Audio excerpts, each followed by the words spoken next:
What's up, everybody? Welcome to Wings and Things today. Our host, Josh Morales, is not with us today. He's at a Nick Jonas concert or something like that. So today, one of our guests is actually Tim. Met him at Pepperdine. Great guy. What's up, Tim? Hey, buddy. How's it going? Pretty good, man. I know. It's kind of funny saying that the other half of Wings and Things is at no, Jonas Brothers. He's at a Jonas Brothers because he texted me yesterday in the morning. He's all like, "Hey, can Tim come in the morning?" I was like, "No, he works. Remember we scheduled this like 3 weeks ago." He's like, "Yeah, my cousin or my nephew, somebody in his family actually surprised him for his birthday with Jonas Brothers concert tickets." I mean, I guess that's good if you like the Jonas Brothers, but that doesn't do anything for me, man. It doesn't do anything for anybody besides him. And to be honest with you, I think he was excited. Okay. Yeah, he was excited about the Jonas Brothers. I mean, these things happen. Yeah. He brought it up yesterday because we hung out yesterday. We went out to have some drinks for his birthday with Blake. Oh, that sounds fun. Yeah. We went to Yard House after work. Well, after I got off work, and he talked about it multiple times. So I was happy for him. I was like, I wouldn't want to go to Jonas Brothers concert, but he did, so that's cool. Oh, I think the only frame of reference I have for the Jonas Brothers is like a South Park joke. Me too. I think I've seen them when. No. I remember Cartman was talking about creating a pop band or a group. Yeah, and it was like vaguely obscene because it's like we're getting in on the market for like tween sexual awakening or something. Yeah. Something like stupid like that. And it had a horrible name. Do you remember the name? I don't remember I remember what the title of their single was. What was it? It was like something about finger banging. Yeah, finger bang, bang you into my life. Yeah, but it's funny because they think it's like the finger guns. Yeah, which is such a thing that like a kid that age would actually think is the best part. Yeah. I remember that. I actually love that. I remember the season because I had the season 4. That's season 4? Yeah, season 4, and they're in the cover of season 4. Oh, and we're up to like what, season 20 now? 20. Oh my god. But now it's like super political. Yeah. They said I'm not like religious with following South Park. Like my brothers are more into it than I am. But I swear I read something of they were going to try not to be like super political about it just because like politics right now parody themselves. Yeah. Like the work is done for them. So there's no point. It was funny that you mentioned that because I used to be a huge South Park fan. Mm-hmm. I used to watch it religiously. I have the first like 5 seasons on DVD. So that's why I knew it was season 4 because I remember the cover. And it's the boys in the pop band. Oh, okay. So I remember, I just don't know the episode, but I remember that. Yeah, you're right. But then I stopped watching it maybe season 10 and then I saw some episodes when Cartman becomes like a superhero. Oh yeah, and like Cthulhu's in that as well. Yeah, Cthulhu. Yeah, and then he's like the what is it? The Darkness Lord or something like that. And then all the emo kids love him. Oh, what Cthulhu is? Cthulhu, yeah. Yeah. Yeah, so I saw that, and then I recently, a few months ago, I got Hulu. Oh yeah, and it has like all the South. Yeah, Park. It has all the South Park. So I just jumped into this 20th season or whatever it's on right now, and it's super political. Like it's always about Donald Trump legalizing weed. Well, like I mean, I feel like if you go outside of Donald Trump, then that's just current events, which they've always done current events. Yeah, they do current events, and they have which one was it? Oh, the Mexican border one. That one was funny. Oh, he's like, "We're creating the Joker, man." I don't remember that one. No, I haven't seen that. You haven't seen that one? It's after the new season. It's like the DVD hasn't been released. It's still on that season. But if I went on Hulu, I could find it. You could find it. It's literally 20th season. I think it's called the Something Joker, and it's hilarious. It's literally that they're putting Mexican immigrants in cages, and then there's like this guy comes. No, this is the premise of every villain movie where the United States imprisons them, and then one of them becomes a bad guy. Like we're creating the Joker, like the Joker from Batman.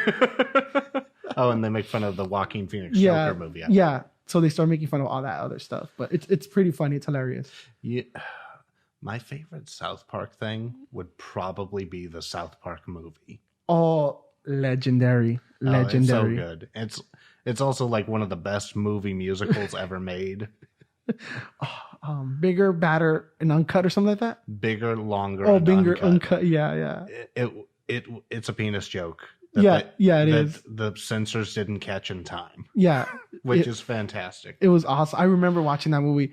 My favorite scene was Saddam with the devil. Who's my cream puff? When he would take out the dildo and he would just start messing with him. Satan. Oh, that is not appropriate.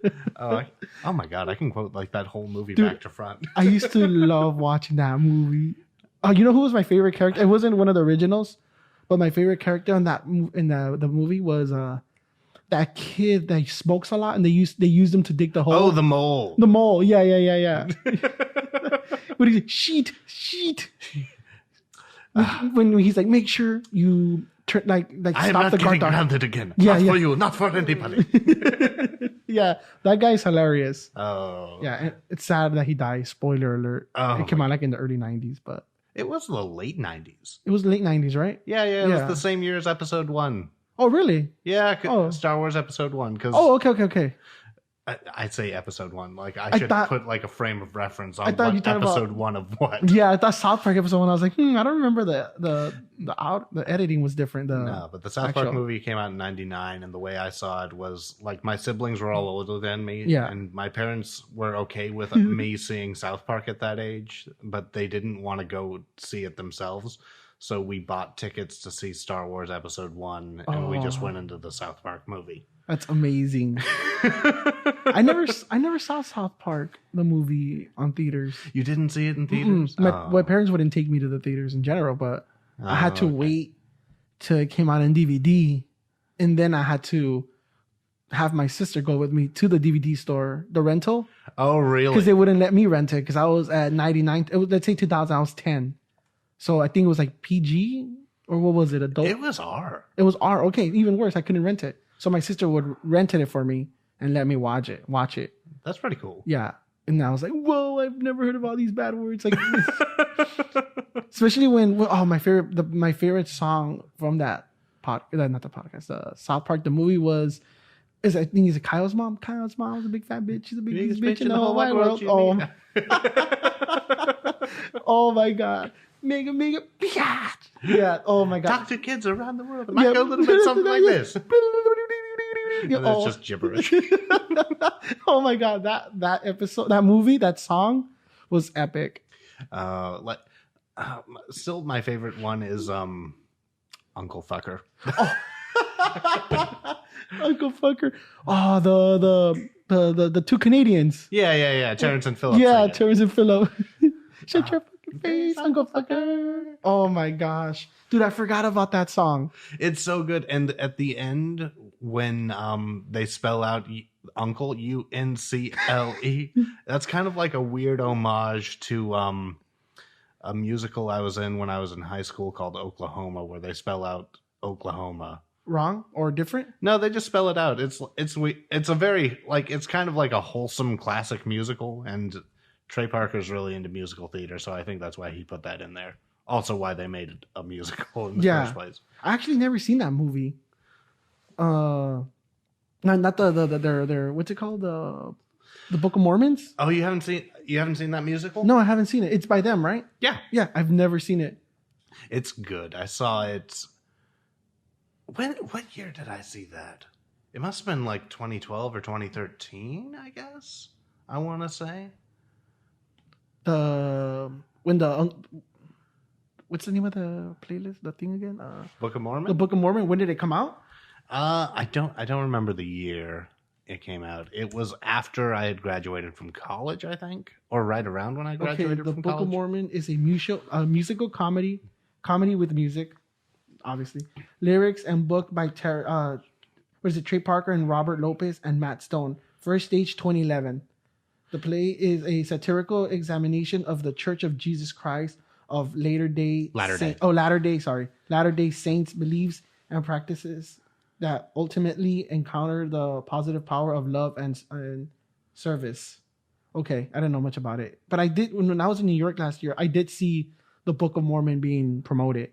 Oh, But I was with my son and I wasn't willing to take him to see that. Oh. At that time, I was like, ooh, I don't know. Did you take him to see any Broadway shows like at all? Yeah, we saw Frozen. Oh, yeah. I still haven't seen that movie. Yeah, we saw Frozen. We've seen the movie obviously and the Broadway. It was really enjoyable. Yeah, but I wanted personally to see the Book of Mormon. I just didn't have the courage to take him and see that.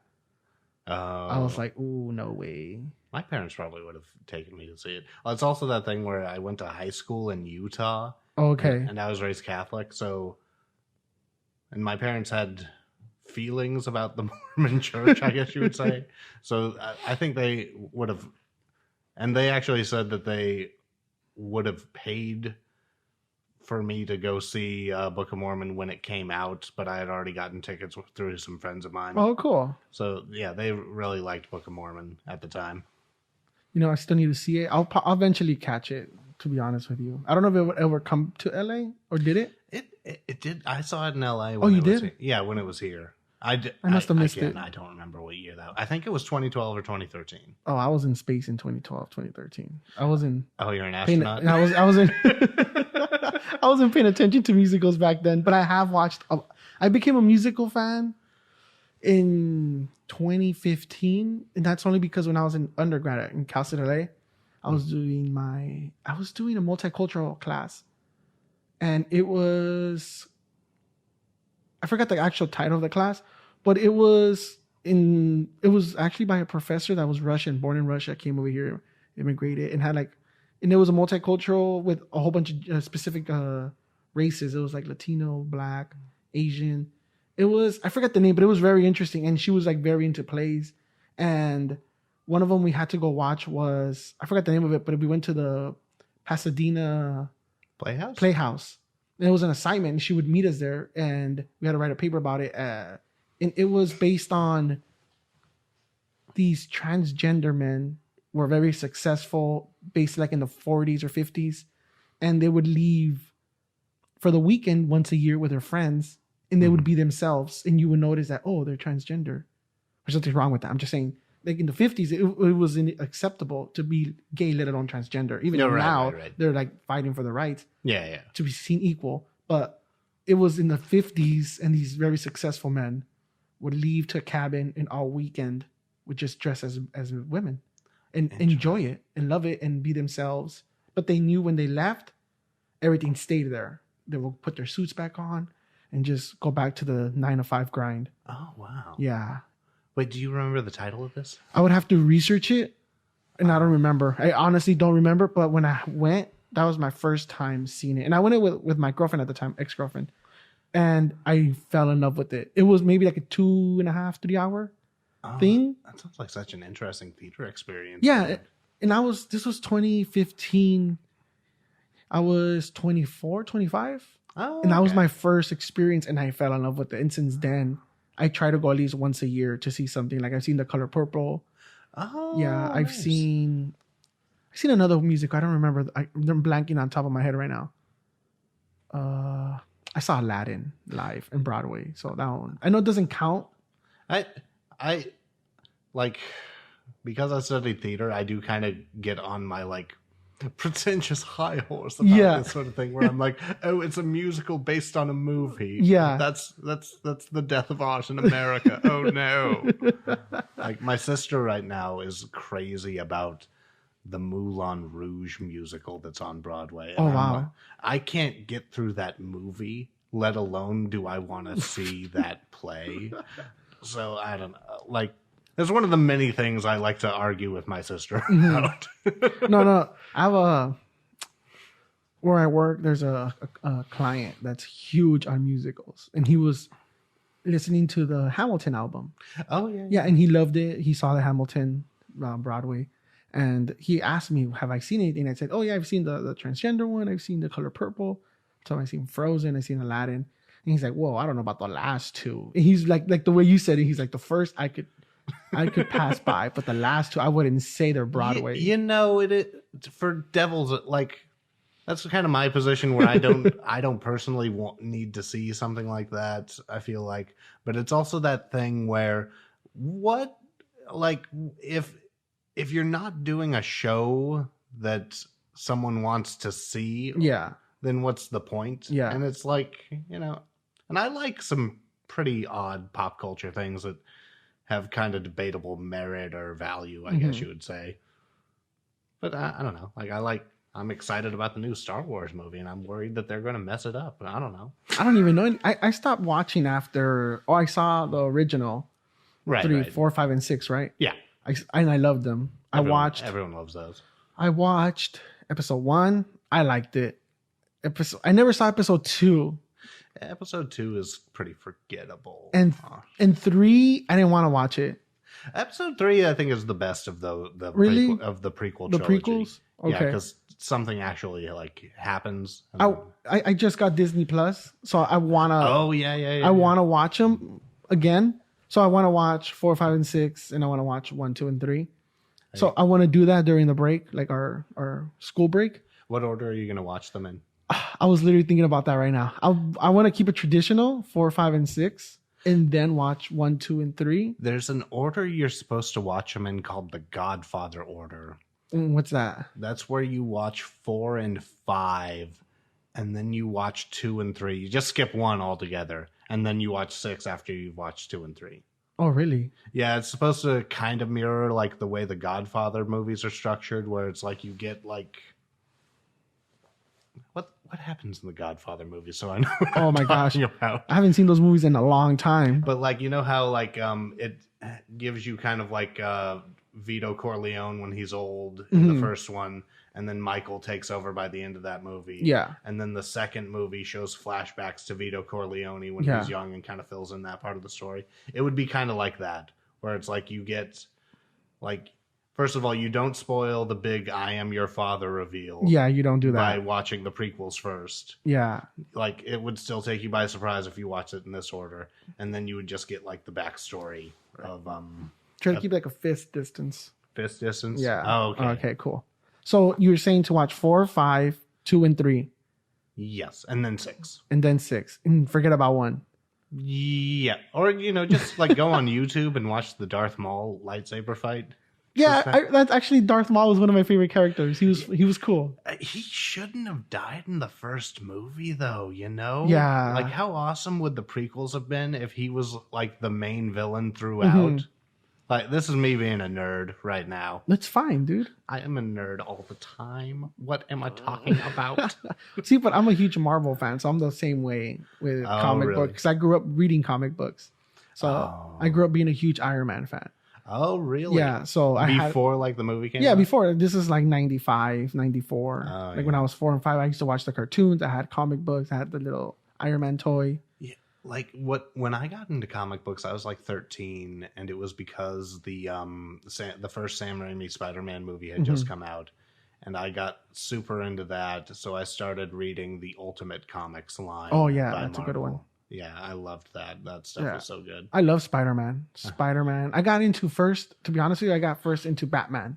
Oh, yeah, everyone loves Batman. Yeah, I got into Batman, and that's because I think it's like my 5th, 6th birthday, I got a comic book. Oh, really? And I got a Batman issue. And it's the one where they think he killed Gordon. That's the commissioner? The commissioner, yeah. Commissioner Gordon. They think he killed Commissioner Gordon. And all of Gotham PD's after him. Oh, so this is a long time ago, dude. This is before comic books were popular.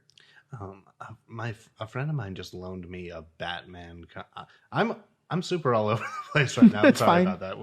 We're kind of jumping from musical theater to Star Wars to comic books. It's fine. It's just it mirrors one of my papers. It's like all over the place. But yeah. A friend of mine just loaned me a All-Star Batman comic where I don't know anything about it other than the premise is Batman has to take Two-Face somewhere. And I assume that like Two-Face is his prisoner or something. And I assume a bunch of bad shit's going to happen on the way. I'm sure there is. There always is. Yeah. I haven't read that one or anything, but yeah. Like my favorite ones were obviously the Nolan trilogies. The Dark Knight Rises. I did read those. Well, I bought the, what are they called? Not the comic books, but the graphic novels. Graphic novels, or like the trade paperbacks. Yeah, so the hardcovers. The big ones. So I bought some of those for my son because I'm a huge Batman fan. So I just got some of them that I wanted to read too. So I got them for him, and he read them. And after he reads them, I read them. So it's like a double whammy. Well, what's your favorite Batman comic? The Dark Knight. The Dark Knight Returns? Yeah. The Dark Knight Returns. Yeah, I like that one. I really love that one, actually. Oh, that it's one. Really... There's a lot going on in that Yeah, because it has him come back from himself, like the being defeated. It's just such a cool premise, though, that, like Batman would go into retirement and then come out as an old man and still be like a total badass. And then, of course, it has like all this great stuff with like his last fights with like Two-Face and Joker and stuff like that. Yeah, that's a pretty good one. My favorite is The Killing Joke, if you've read that. Yeah, I haven't read it, but I saw the that animated movie? The animated movie. Like, I like that animated movie for the Killing Joke stuff. Yeah. But like all that stuff with like Batgirl at the start, you need to skip that. It's terrible. Sadly, usually it is like I actually loved Catwoman in The Dark Knight Rises. Yeah. The actress. She was really good in that. Like, I wasn't a big fan of that movie in general, but like I liked Anne Hathaway as Catwoman a lot. Yeah. I did not like Catwoman as, what's her name? Halle Berry. Oh, yeah. No. Yeah, that was a disaster. But Michelle Pfeiffer as Catwoman was pretty damn good. Oh, really? They made another one? Or No, that's from 92. Oh, 92. Batman Returns with Danny DeVito's Penguin and stuff. Yeah. Like yeah. That's old school. Oh, but it's so good. It's so good. Yeah, you know what? That's right. I do remember. Well, I remember. Is that the one where they burned down his house? The old school Batman? Well, I don't know. The Batman Begins. No, that's the new ones. Yeah, but they burned down his house in Batman Begins. No, but there's an older version one, in the 90s, and then like a huge pillar lands on top of him. I'm trying to think. I don't know. I have to Google it. Batman movie. Well, actually, when on the new one, they actually also burned down his house. You're right. Oh no! Wait, I think the one where the pillar lands on him is Batman Begins, and then it's like, Alfred's like, "What's up? What if you can't do all those push-ups?" Yeah, you're right. So there's Batman, 1989. Yeah, Batman Returns, which is a nipple one. That's Batman Forever, but also Batman and Robin. Batman. Oh my gosh! So the one Batman Returns is the one with the penguin. Yeah. Yeah. See, I haven't. Oh yeah, and Catwoman. Yeah, she's right here. Yeah, 1992. Yep, and that was right around when they did. It was either right during or right before they did that Batman animated series that everyone loves. Oh yeah, when he's like light gray suit and I actually like. And he's got like the huge chin. Yeah. I love that. I love that Batman. Everyone loves that Batman. Yeah, and that's also where we get Mark Hamill's Joker. Yeah, actually, this is the Batman I was talking about. Batman Returns. This is a good one. I actually like the Batman, the Gotham, the show. Oh, the Gotham show? Yeah. Oh, I couldn't get into that. Really? Yeah. Penguin seems like it's obviously he's a douchey. Yeah. But there's a reason why he's a douchey. Penguin would be a douchebag, probably. Like, it was just weird to me because it was like the Batman show, but without Batman. And that's kind of a weird idea. And I just never got into that. Well, Bruce Wayne is there. He's just a kid. He's like 12. Yeah, but that's kind of, I don't know. I just don't think that works from like a storytelling perspective. I like it. I actually love Gotham because it gives you the perspective of Gordon. Mm-hmm. Yeah, when he was a detective. Oh, and I did really like. I only saw like the first half of the first season, but I really liked the actor wwho played Harvey Bullock. Harvey Bullock. I don't remember who that is. That's the Gordon's partner in that show. Oh yeah. The hair, the dude with the blonde hair. I think it's like brownish. I think, but like he's like kind of the like the dirty cop. Yeah, he's like kind of a gray character, whereas like most Batman characters are like either totally good or totally bad. I remember he was a huge star in the early 2000s too. Was he? Yeah, he came on like a sitcom show. I don't remember his name though. Oh, I think his name is Donald Logue. Donald Logue. Oh yeah. Yeah, you're right. Harvey Bullock. You're right. Donald Logue. Yeah, he used to come out in a show back in the day Grounded for Life. I never watched You never watched it? 2001 to 2005. Oh, I didn't even know this show existed until about 10 seconds ago. Oh, yeah. He was like, it mirrors Kings of Queens, kind of. Oh, okay. Like, it's him and his wife. And his wife obviously is like super hot. The kids, the suburb type of lifestyle. I don't really remember. It was a long time ago. Okay. And apparently he comes out in Blade, 1998, and Sons of Anarchy. Yeah, you know who he was in Blade? He's the one vampire who keeps getting his hand chopped off. Oh. That's messed up. Oh, he comes out in Vikings too. Oh, he's in Vikings. Yeah, he's in Vikings. Yeah. I didn't watch Vikings, but I'm like, I think I'm happy that exists, I guess. It's kind of cool of idea, right? I like it. I actually only started watching it. I've only watched 2 episodes. I started watching it last week, and that's only because of my job. One of the clients suggested for me to watch Vikings. Oh, really? And I was like, oh, yeah. He's like, why do you think I should watch it? I heard it's good. I just never had the time. He's like, no, you got to watch it. And then he knows so much about Viking history. Oh, he was starting really? to like chop down things with, he's like, oh, in the Vikings, they talk about this, but it comes from myths of this. And I was like, oh, how do you know so much about it? He's like, oh, because my ancestors were Vikings. And he actually traced his genes back to like people, his actual genes were people that actually were settlers moving around. Oh. And he was telling me that his family's very proud of that. Like he's like, yeah, my uncle, my dad are like the biggest, like, yeah, our ancestors did this and that, whatever. Oh, that's really cool. cool. He's like, mine is the whole rapey part, but he's like, other than that, he's like, my ancestors were a little rapey. And I was like, little's an understatement. But it's crazy because they're really tall people. Yeah. Yeah. And I was watching the Discovery Channel or the History Channel where they do the strongest men in the world. Oh, okay. And they do like heavy lifting competitions. Oh. And most of them are people from Iceland. Oh, really? Or some, I think. Actually, I think on Game of Thrones, there's a character. Yeah, the Mountain. Yeah. He's like the strongest man in the world from Iceland, or the strongest man in Iceland. I think his thing got broken by these dudes in this History Channel. Oh, where okay. this guy like that lives almost a little over 1,000 pounds, like 1,100, 1,200, and they all have Viking genes. Even the guy from the mountain. Oh yeah. Yeah. So they were doing the whole premise of that show is where they simulate folktale from the Vikings, and one of them was like, oh, this huge guy rowed a ship, their Viking ship by himself. Yeah, like a long ship. Yeah, a long ship into the ocean, like out of the boat, ocean. I guess would be called. So yeah, whatever. And they had to simulate it, and that was their competition. So they were doing like Viking folktale, whatever. Folklore. I don't know, like challenges. Like, oh, this guy. That's really cool. Yeah, like this guy carried this huge boulder. I think it was like 200 yards during a battlefield, and they had to simulate it. And one of them was like, this is impossible. Like one guy carried it, like one of the strongest men. He's like 6'4", 380, just jacked muscle. Man. And he's like, he only carried it like 30 yards. Oh. And he was struggling. He's like, I wouldn't even imagine doing this in a battlefield. Like, oh my God. Either it's exaggerated or maybe crazy amount of adrenaline. Like, I mean, I guess. I don't know. I've never been in a Viking battlefield. Neither have I. Oh, that's hilarious. Imagine. Oh, yeah, I just came from one.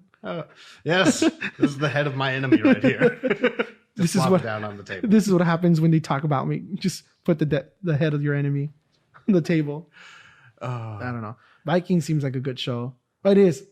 And there's rapey things happen. Oh, yeah. I guess if they want it to be accurate, they have to kind of include it, right? Yeah. That's like in the first, I think the second episode. Oh. Yeah. This is a super douchebag dude character. Spoiler alert. There's like these 2 brothers, and one of them creates this long ship, whatever. They're going somewhere. And he wants to bang his brother's wife. Ew. And he can't, obviously, because his brother's like, what are you doing? Get out of here. And then he goes and he rapes his friend's wife. Oh. He just goes up to her and turns around and does whatever and just leaves. So I was like, what's going on? He's like, yeah, that's the rapey guy. He just rapes everybody. And I was like, oh, okay. Oh my God. I was like, okay. He just goes along in the journey. If you watch it, there's context. Actually, I'm not going to spoil it. I hope that guy doesn't get a spinoff show. That'd be terrible. Oh my gosh. Oh no, let's not get into that. No. That guy's horrible. I mean, We went to a bad place. I'm sorry. Yeah, no, it's fine. It's just it's reality. If you want to be accurate, it's reality. People did horrible things back then. Yeah, it's also kind of like Game of Thrones. A lot of horrible things happen in that show, and it's kind of Sparta. What's that? Spartacus. Spartacus. That show. Yeah, a lot of people. Yeah, I couldn't get in. Like an old roommate of mine really liked Spartacus, and I kind of watched it like while it was going on, and I was like, oh god, it's like that movie Gladiator. Except instead of feeling like it's 13 hours long, it actually is 13 hours long. Yeah. See, but Gladiator was good because it like avoided all the real life. Yeah, I haven't watched Gladiator in a really long time. It's also that thing where I feel like Ridley Scott was a really good director in his early career. Yeah. And then he just had too much creative control for the past 20 years or so. And I feel like his movies have suffered a bit. Yeah. Like, do you like the Alien movies? Which ones? Just the Alien movies in general. You haven't seen the Alien movies? Oh, the Aliens, the ones from the 90s, 2000s? Like the actual name Alien where the alien goes into your stomach and then you have to birth it? Yeah. The first one's from 79. Okay, 70s, my bad. I seen that one. That one was really good. I actually enjoyed it. Like, that's... I see the first one only, though. Oh, have you seen the second one? Mm-mm. Oh, the second one's probably the best one. And then it's kind of like a mixed bag after that. Let's see. I have not... I'm sorry. I hope my coat's not making a lot of noise. You could hear it, but not... Oh, I'm sorry. It's fine. Okay. Oh, yeah. 79, you're right. Aliens, 1989. I don't remember which one I watched, but I do remember watching one of them. She goes to a hotel to give birth. And then you could see the alien in the stomach, and it just grows rapidly, like in a day or so. Yeah. Yeah, Ridley Scott. I'm not big into knowing who directs what, to be honest with you. Yeah, but Ridley Scott did... he did Blade Runner. Yeah, he did Blade Runner. He also did a couple of Alien... he did Prometheus, which was in the same Alien series. Oh, yeah. And I didn't I wasn't a big fan of Prometheus. And then he did Alien Covenant. I saw Prometheus. I don't remember anything about it. Because I remember we went to the theaters with my friends. And I passed out in the theater. I was just freaking out too much, and I just went to sleep. Oh, so the movie bothered you? It was just freaking me out. It wasn't a good. I had too many drinks at the ESPN. It was in downtown Disney. Oh, you saw it in downtown Disney? Yeah, because we were. They played Prometheus in downtown Disney. Yeah, in the theater. There's an AMC there, or okay. So we were at the ESPN Center where you get drinks. Okay. Yeah, it was 2012, 18. Yeah.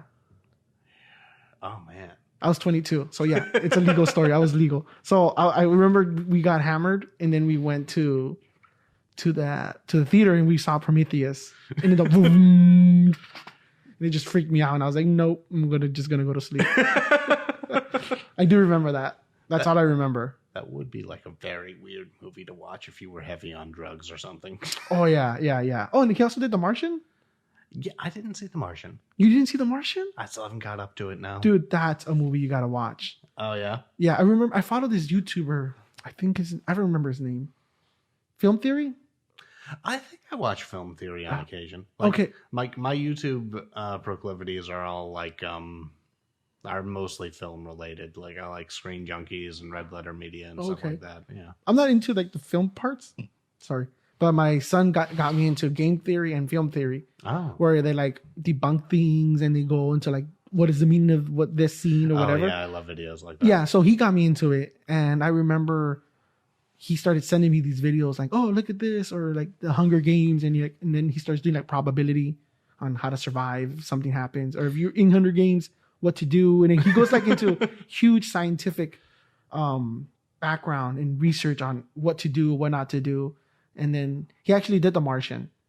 And he said most 99% of that movie is extremely accurate. Oh, that's really cool. They went hard on the science. Oh, that's So it's almost probable, I guess. That was the whole premise. That's neat. Yeah. Just he had a zombie apocalypse survival video. I don't know if you saw that one. No, I don't think I did. No, well, my son sent it to me, and he was all where to survive. People always say go to these Costco Sam's Club, just because they're huge warehouses with huge walls, and you have a lot of food. You have a lot of everything. Yeah, exactly. But how many people are gonna have that idea? It's gonna be overwhelmed by people first. Also, so how much ammo do you have? I mean, I guess you could just make like, wouldn't you have better odds to survive in a group than just by yourself, though? Yeah, I would think so. Yeah, but then it'll have to be governed properly. I think. I get. Like, what happens if there's only like one? Let's say you do have. Well, first of all, do you have this group already, or you just stumble across each other? I think it's highly likely you would just stumble across each other, and it would be like a mixed bag of just random people who happen to live in the area, and that's their grocery store. You know. Mm-hmm. God, thinking about some of the people who go to my grocery store, would I want to go through a zombie apocalypse with them? Exactly. I know my plan. I would just barricade myself in my house for a good 2 weeks. If it happens when I'm in my house, I wouldn't leave. But if I have outside my house, I don't know what I'll do. I'll probably just go into my trunk, maybe. I don't know what I would do in a zombie apocalypse. That sounds like a terrible, terrible thing to happen. I wouldn't want to survive a zombie apocalypse. I'll probably die in the first hour. Yeah, there's that thing. Like, yeah. Oh. When I was in high school, there was this thing that was really popular amongst some of my friends called the Zombie Apocalypse Survival Guide, I think. It was something like that, the Zombie Survival Guide book. It was I remember it was written by Max Brooks, Mel Brooks' son. Mm-hmm. And it was just this really thorough, detailed, like, what to do and not to do in a zombie apocalypse, like what weapons are preferred, stuff like that. Like how zombies function, and like obviously zombies aren't real, but this version of the zombie, how it functions and stuff like that. And that's also the author who wrote World War Z. Oh, okay. Ooh, I wouldn't want to deal with those zombies. No, the book World War Z is different than the movie. Oh, okay. Yeah. I listened to the audiobook of it once on a road trip, and that was really fun. It had like a bunch of different voice actors on it. Okay. Yeah. Because see, there's always that difference when because I've had zombie conversations a few times. Mm-hmm. So it would be: do you want the Resident Evil zombies, or do you want the 28 days later zombies? Oh, those zombies would be fucking terrifying because they run. They're like all track stars. Yeah, I guess. But those zombies aren't undead, so I guess they won't last as long, or they're easier to kill than. Like, which one's the 20 days later? Yeah, I guess they're easier to kill, but they're faster. They're fast as hell. Yeah, whereas the other zombies are really slow, but you have to hit them in the head. Yeah. So that's an interesting. I would pick definitely the Resident Evil zombies. Yeah. But in Resident Evil later on, they evolve. They have like that huge zombie, but that's like man-made, I think. Yeah, I think that. Yeah. And then you don't want the day after tomorrow. No, not the day after tomorrow. It's another movie. The 28 Days Later zombies. No, not that one either. Dusk to Dawn, is it that one where they actually start interacting with each other and they actually just want to be in peace and leave? Like it's based on zombies, and then they build a community with zombie free because they like killed all of them and they pushed all of them out. They build like gates, and then they notice that I'm blanking so hard on this. I don't think I've seen this movie. Wait, is that movie that was Are you thinking of Warm Bodies? Warm Bodies? No. That's like the weird zombie love story thing? No, not that one. I don't even know. It's not a very good movie. Forget I said Zombieland's funny, though. Zombieland is funny. Did you see Zombieland 2? No, I haven't. It's more of the same, which is pretty good. Oh, okay. Yeah. Same characters, right? Yeah. Yeah, 20 Days Later is good. 28 Weeks Later is 28 Weeks Later. Oh, is that the one you were talking about? Yeah. Well, there's 28 Days Later and 28 Weeks Later. There's two different ones? Yeah. 28 Weeks Later is the sequel. Oh, okay. I only seen 28 Days Later. 28 Weeks Later is actually really good. Really? Yeah, it's got Jeremy Renner in it. Oh, Land of the Dead. Oh, you were thinking of Land? Yeah. I haven't seen like every zombie movie ever, so I haven't seen. Can I recommend one? Which one? Because it's funny. Shaun of the Dead. Oh yeah, I love Shaun. Yeah, Shaun of the Dead's hilarious. That would be me in a zombie apocalypse, where it's like, fucking, I'm going to the bar. I'm just gonna die. That's a funny one. He's just what does he do? What does the dude do? Didn't he get fired or something? And he just wakes up. His girlfriend broke up with him. Oh, that's right. That's right. He's depressed and he drinks with his best friend. Yeah, and he's like another like weird underachiever, right? Yeah. It's like the slacker zombie movie. Yeah. I like that movie. That's a great movie. I've only seen it once. Oh, really? But I really enjoyed it. Actually, you know his roommate who yells at him for playing the music too loud? Mm-hmm. That's the voice of Darth Maul. Oh, really? Yeah, that guy. I didn't know that. How do you know that? I forget how I know that. I don't know. I don't know how I know most things. It's like at trivia one night, I was bragging to my brother that I got a trivia question right where I'm like, I knew that Lady Gaga got her name from Queen because of the song Radio Gaga. I put that together myself, and my brother was like, no, you didn't. I told you that like 5 years ago. And I'm like, oh, did you tell me that? And I forgot you told me that, but I still remembered the fact. Yeah. So that's where she got her name? Yeah. From Queen? Yeah. What was the name of the song? Radio Gaga. Radio Gaga. And she just put Lady out in front of it? Yeah. It's probably something about what that song is about. I don't know. Well, just like Marilyn Manson. Yeah, he threw Marilyn Monroe and Charles Manson. Which is a little different and darker, but it is a bit different and darker.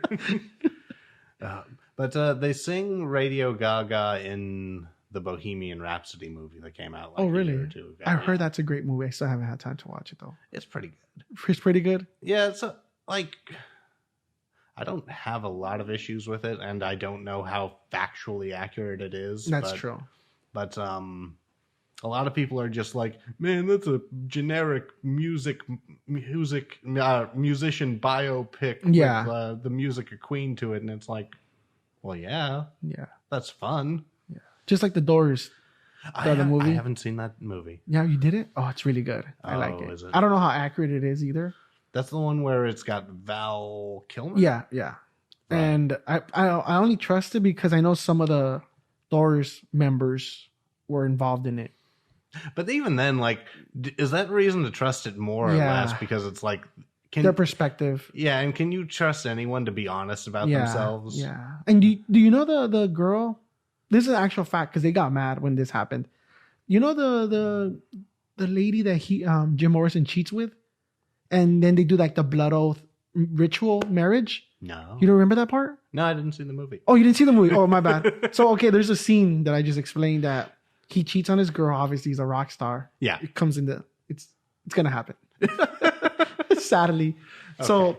So he's like banging this like I think she's like, where did he meet her? I don't remember where he met her.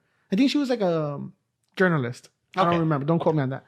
And they start banging. They do a lot of coke, and then they have like a continuous relationship. Mm-hmm. And then she's like all into like witchcraft, so they do like a blood oath. They both cut each other and seal it, and then in the movie they start doing some witchcraft crap. Oh. And then the girl, there's like a lady in the scene that's doing the dancing and all that, and that's the actual woman, the actual groupie. Really? Yeah. So they got some parts of that, like their relationship in the movie. They got it from the actual groupie. I didn't know that Van Morrison was into witchcraft and stuff. Well, maybe she was. I don't think he was. I think he was just coked out of his mind. Okay. Yeah. In the words of Rick James, cocaine's a hell of a drug. Cocaine's a hell of a drug. Yeah. So that's an interesting fact now that you have. And then in 5 years you'll say that you put those two things together. Yes. I figured it out myself. You're like, I'm just a genius. Yes, algebra. I taught myself. I didn't even go to school. No. I couldn't teach myself algebra. I couldn't even have someone else teach me algebra. This is weird for me. I always think maybe it's just because I'm weird, but it's like I always say if there's like a zombie apocalypse or the whole technology or nuclear war, anything happens, how long would it take me if I survive to invent a microwave or to make something that I'm used to at this time? Because I don't think I'll be capable. Even a toaster or a heater or just something modern. How long would you invent it personally? Yeah, or not invent it, reinvent it, or make. Let's say just hypothetically, technology. Or just get one working again. Yeah, like if I get one that's broken, how would I fix it? I'll be like, I don't know. I can't Google it. I can't YouTube it. Oh, just trial and error. I don't even know if I would be able to do that personally. I wouldn't even try. I'd just be like, I'm eating nuts, I guess. I'll ask, how does it feel? I mean, I guess I should figure out how to brew my own beer in the case of a zombie apocalypse, because I can live without well, no, I can't live without most everything else. Yeah, that's a lie. See, even then, cutting your beard, how would you do it? Scissors? Well, if you have scissors, knives. Like I can't even do like a straight shave with like an old fashioned razor. Like I tried to do that once at a barber shop, and it was like a bloodbath where it like I just like all these little nicks accumulated, and like there were 3 pink towels next to me by the time I was done. I would probably just let the beard grow out. Just be like Moses or what's it, Gandalf from Lord of the Rings? Just long. I don't have a good sense of direction, so I wonder how I would get like anywhere if a zombie apocalypse happened, because if I don't have a GPS machine. That's true. Yeah, like that. I have a friend that he's a super nerd. Mm-hmm. Was he ex-military? I don't remember if he was ex-military, but he was telling me, he's like, you rely too much on your phone. What happens if satellites go down and you can't use your phone? How do you get somewhere? How do you know you're north? And I was like, okay, I know where my north, south, east, west. North is that way. Sun always rises on the east, sets on the west. Right. So stuff like that I could get with. He's like, no, but how do you know if you have a map? And he's like, you have to start measuring. I don't know. He's talking about you could make it. I don't know how. I forgot. It was a while back. And then you point in the map, and then you point from the highest mountain to another mountain, and then you draw some lines on the map. He was talking about. He went into detail because he knows about it. And he's like, that's how you find where you're at in the map. Oh. And I said, dude, where the hell would I get a map? First of all, that's true. Like you're talking about who owns maps anymore? I don't know. Just Google Maps. Yeah, Google Maps. Yeah. Like we said, we would definitely die in the first hour of any type of catastrophe. Again, I'm going to the bar, the nearest bar. Just hope it goes well. Just go jump over the bar and just get all the vodka. That's what I would do. There's a good book I read a few years ago called Station 11, which is about like a flu wipes out most of humanity, so there's not very many people left, and there's like no technology, and it's about a theater company that travels around and does like Shakespeare plays for the settlements. It doesn't really have anything to do with anything we're talking about aside from the apocalypse. It's just a good book. I figure I'll mention it. What's the name of the book? Station 11. Station 11? Yeah. That makes sense. People want to get entertained. Yeah. It goes back to when the economy goes down. Usually ticket sales go up in movies because people want to escape.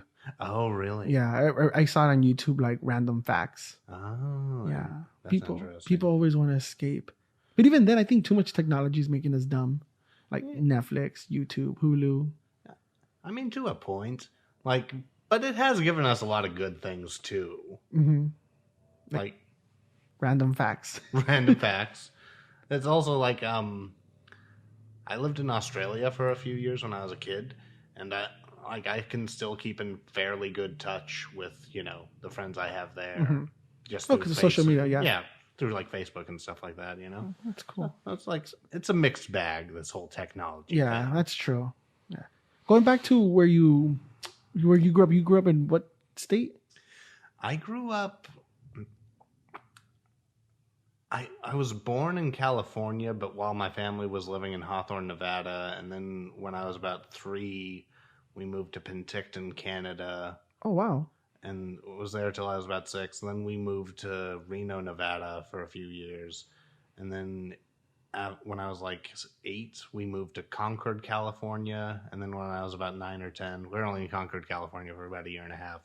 We moved to Australia, and I was there for about 4.5 years. And a little closer. Sorry. And then we moved to, after Australia, when I was 14, we moved to Utah, and that's where I finished up high school. Oh, wow. How was it living in Utah? It was, like, I enjoyed it at the time. I'm not sure I would enjoy it if I went back. Why? It's a beautiful place, and, well, my family's there. That makes it nice. But it's that thing where, like, the people are a bit funny, and it's kind of, Like, I like to drink a lot. That's Yeah. kind of frowned upon there. Oh, okay. Oh, because of the Mormons, or just like very religious state, or It's kind of like, just there's so much like of that influence that like I went to a Catholic school there, so that's kind of like its own little bubble. But it's also that thing where from what I gathered in the public schools, you're either really well behaved or really rebellious. Like, there's no happy medium. middle. Yeah, there's no middle ground there. Oh wow! I didn't know you moved around a lot. I've known you for like a year already. Yeah. Yeah, we met at Pepperdam, obviously. Yeah. We met. It would have been a year ago. Yeah, Bacon's class. Yeah, Yeah, she was cool. she's great. Yeah, she was great. I see her from time to time. Oh, I haven't seen her. Yeah, I seen her maybe this semester. I saw her probably, I'll say like 15 times. Oh, that's great. Yeah, she would always say hi. Saw her in the parking lot last time too. Oh, I that's just cool. waved at her. I don't want to approach her and freak her out. What's going on, man? Why are you approaching me? No.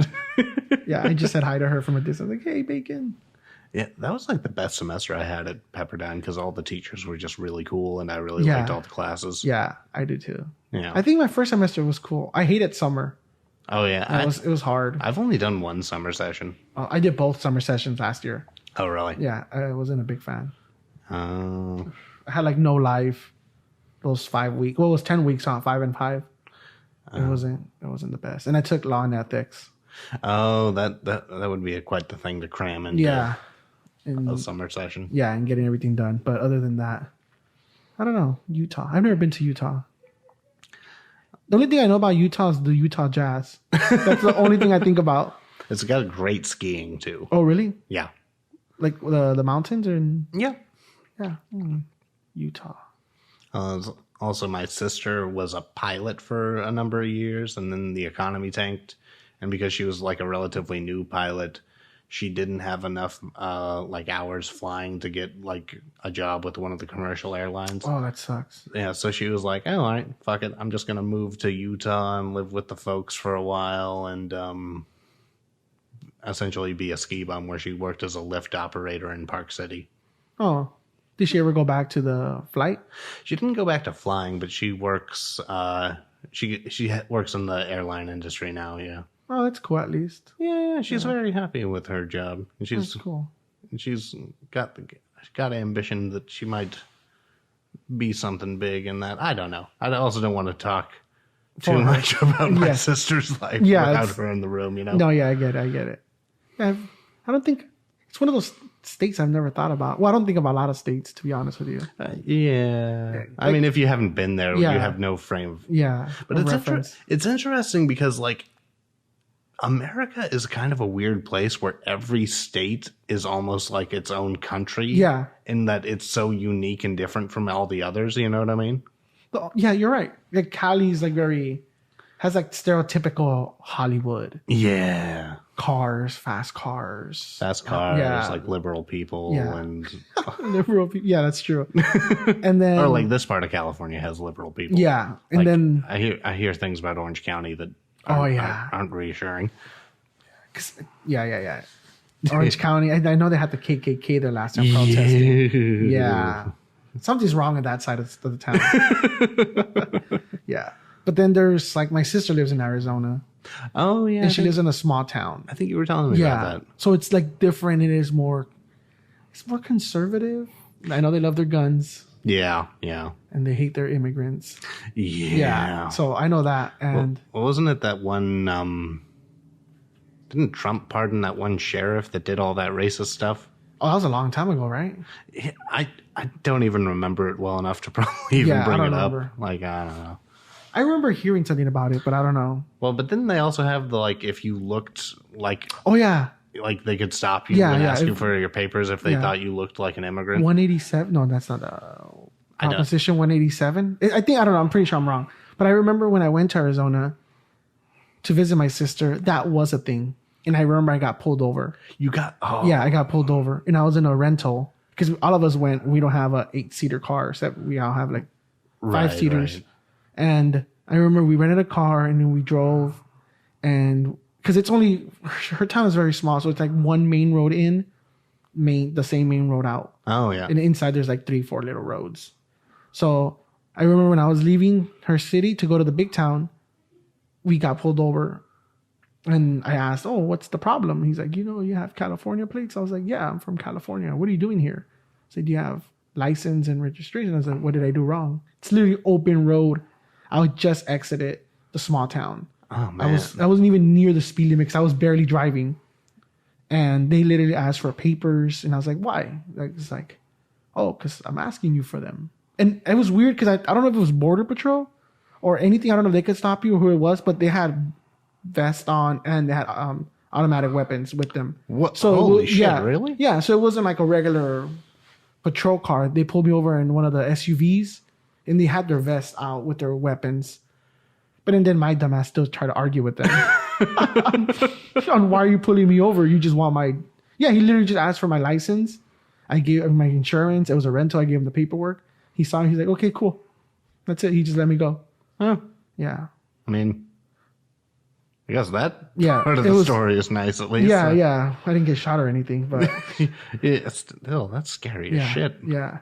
And I told my sister, like, yeah, she's like, we're kind of racist here. Yeah. Just pulling you over. But it's reasonable, I guess. It's a border town to Mexico. I don't know. That's not even an excuse. I don't know. I don't have good answers to stuff like that. Yeah. You're like, I'm not touching that question. Yeah. Yeah, no, it's fine. It's fine. No, it's just that was my experience and it kind of sucked.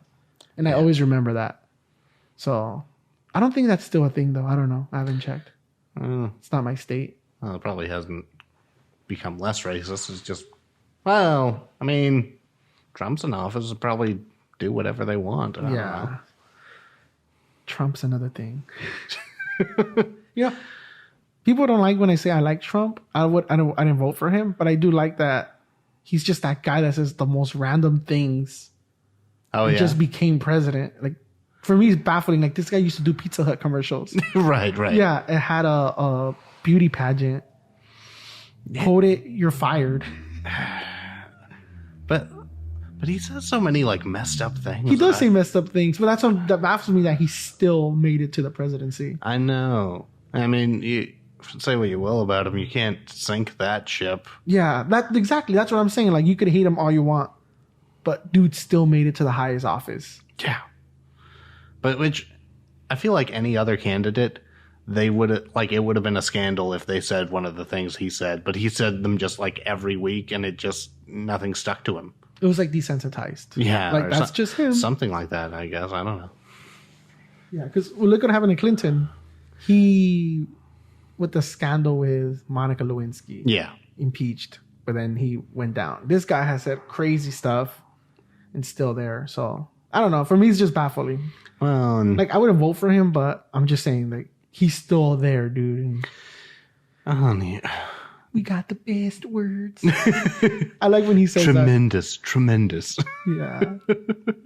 That guy's... He says random stuff, dude. Dare we speculate on the election next year? It is still next year. Yeah. Like a year from now, the dust will settle and we'll know whether or not he's going to be here another 4 years. I don't think he's going to be here another 4 years. I didn't think he was going to get the nomination, let alone get elected. So I don't think so either. I know nothing. I don't know what's going to happen. I have no idea. I can't touch it. I'm not even the most political savvy people Me neither. to begin with. And I know who I'll vote for, though. I have that. I'm voting for Andrew Yang. He's like the closest thing. I took a test. It asks you like 10 pretty detailed questions. Uh-huh. And it's all about the 10 big topics, like Social Security, immigration. I don't remember all of them. And he's going to be on the Democratic ticket? I don't know even what he runs. I think he's a Democrat. I haven't even heard of that guy. Yeah, he wants like universal basic income because he believes that technology is going to take away a lot of the jobs. So he wants to give people incentives like not to, because he understands that during every technological evolution, there's been a rebel.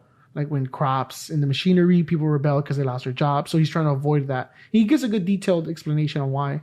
Oh, and it kind of makes sense. He sounds like he's very far to the left, though. Yeah, because he wants to give people a specific amount. Like, where's this money coming from? Yeah, I've thought that like the what's it called? The gross income, or like the universal income. I thought that's an interesting idea. Yeah. And it's, am I like close enough to the mic? Yeah, you're good. Okay. But that's an interesting idea, especially when you consider like the wealth inequality in the country. Like, and it's supposed to counteract that at the end of the day because, you know. Well, it's supposed to help you. And it's supposed to help you. It's not designed for it to fix all. It just right. His argument is, because I remember that this trend was triggering where they were saying, learn to code, and people were being offended by that. Where they just meant where truckers might lose their jobs in the next 20 years, right? Because of automated cars. Even then, that technology is far away. Right. But still, a lot of jobs are being taken over by machines, whatever, and all that other stuff. Well, it's like automated Ubers are probably going to be a thing pretty soon. Well, even then, now waiters. Yesterday, I was at Yard House. Oh, really? Yeah, and now there's just like a tablet. Oh. And if you want to order anything, you literally just punch it in, and the server comes. And the only time the waiter comes is to check your IDs if you have alcohol, and to refill your waters and stuff like that if you need anything else. Interesting. Yeah, so you have the option to literally click. Let's say you want appetizers. You just go to the appetizer, click on it, and the waiter comes. And he'll just check up on you. Or if not, you just press a button and it lights up the top of the screen. So it's like a light and it just blinks. So he knows you're calling for him. And he'll just come to you like, oh, do you want me to add anything to your order or whatever? So stuff like that, I did notice a lot less waiters. Yeah, there's just going to be less. There are fewer jobs for people. Yeah. And, well, the jobs they have right now, a lot of the time aren't great for paying for, you know, what you actually need to survive and stuff. Well, just like groceries. There's a lot of those checks out. What is it called? Self-checks? Self-checkout. Yeah, self-checkouts. Target has them. I refuse to use them, though. Oh, really? Yeah, just because I want people to have jobs. Right. Yeah, so I don't use them. No, well, I'm lying. I've used them maybe like 5 times, but every time I've used them is because I have one item. That's fair, I think. Yeah, because last time I went literally just to buy batteries. There have been times when I've gotten groceries or like gotten food late at night, and it's like, there's no one at the check stand, so it's like I have no choice but to use the self-checkout. Yeah. But I'm sure that they do that on purpose. Probably. Yeah. But the only times last time I did go to Target, and I literally bought floss. And the lines were long, and I was like, yeah, I'm not going to do that. I just went to the self-checkout. I was by myself. I just clicked on it, paid. That's it. But it's a little more complicated because if you want to pay cash, you have to slip the bill in. And if it's crumbled or whatever, it doesn't really read it. I don't have that problem as much as like there's a Rocco's Modern Life cartoon where he tries to get like the bill in and it just never works no matter how flat he gets it. Yeah. But I don't have that problem. I can get my bills flat. Yeah. I don't know. I had that problem. And I had to pay with a credit card. And I'm a little iffy sometimes because I'm like, the government knows I'm buying floss right now. So do you worry about that? Sometimes I do. Sometimes I do. It comes to my head. Like, what are you doing with this information? See, I don't even worry about them looking at like my internet search history because it's like I know there's nothing in there that's like incriminating. Yeah. So it's like, oh. You know, I thought about that last time when I was like, I Google a lot of words. Oh, yeah. So I literally thought to myself, whatever algorithms out there, they definitely know I'm an idiot. Because I Google so many words, like definitions, like blank definition, and then blank, whatever definition. I was like, yep, I'm like some type of idiot list. But I do that. I have a dictionary app on my phone. I'm sure they know that too. Yeah, they probably know that information. But actually, speaking of weird algorithms, there was a time, like I watched a video on Facebook of them removing like a roach from a dude's ear. Oh, damn. And then I looked up on YouTube like a ear cleaning video where they just clean like the earwax out of a dude's ear. And then the algorithm started recommending more videos like that. And I just kept watching them because I found it like weirdly fascinating. And I was like, oh my God, I bet if they did that to my ear, it would feel so clean afterwards. Oh. And so I don't know, like what will they make of that when they like look at my search statistics? I don't know. Yeah, it's weird. There's like a lot of those videos on YouTube. Really? Though. With just cleaning the earwax, or yeah, like a little. You can probably find a cockroach, but just cleaning earwax. There's like so many videos. But I thought it was natural for you to have earwax. You're supposed to just clean the outer edges, not the inner edges. Yeah, but like sometimes people do with Q-tips like gets like impacted, I guess, or like because you push it all the way to the back. Yeah, and like, there's like a buildup. Yeah, you're supposed to just clean the outer edges. I do know that. That's about it. And I'll keep it that way. Not just when I shower, I'll just with my pinky. Oh, yeah? Just do the pinky dip and that's it. Sometimes I feel my ear get waxy and I'll like clean it with a Q-tip, which maybe I'm not supposed to. I don't know. Not inside of the ear. I might go inside of the ear. Yeah. I like going inside. It feels good. It feels good when you just go and get it out the way. You're like, yeah, that's a clean ear. Yeah. Yeah. But I don't know. But last time I told my friend, because we're talking about YouTube now. Mm-hmm. We're all over the place. Yes, we are. We're talking about YouTube and algorithms. And I told one of my friends, because he was talking about hanging out with better people. And it was a pretty deep in conversation. And he's like, I like hanging out with specific people because I want to keep being pushed to be better. And then if you hang out with complacent people, you're kind of like, that's the norm. So you're okay there. And you're not noticing that you're falling behind or whatever goal you have, whatever. And I said, for some reason, I thought about this because I was looking through my YouTube list, whatever it gives me that I might like. Mm-hmm. It's very specific on some things.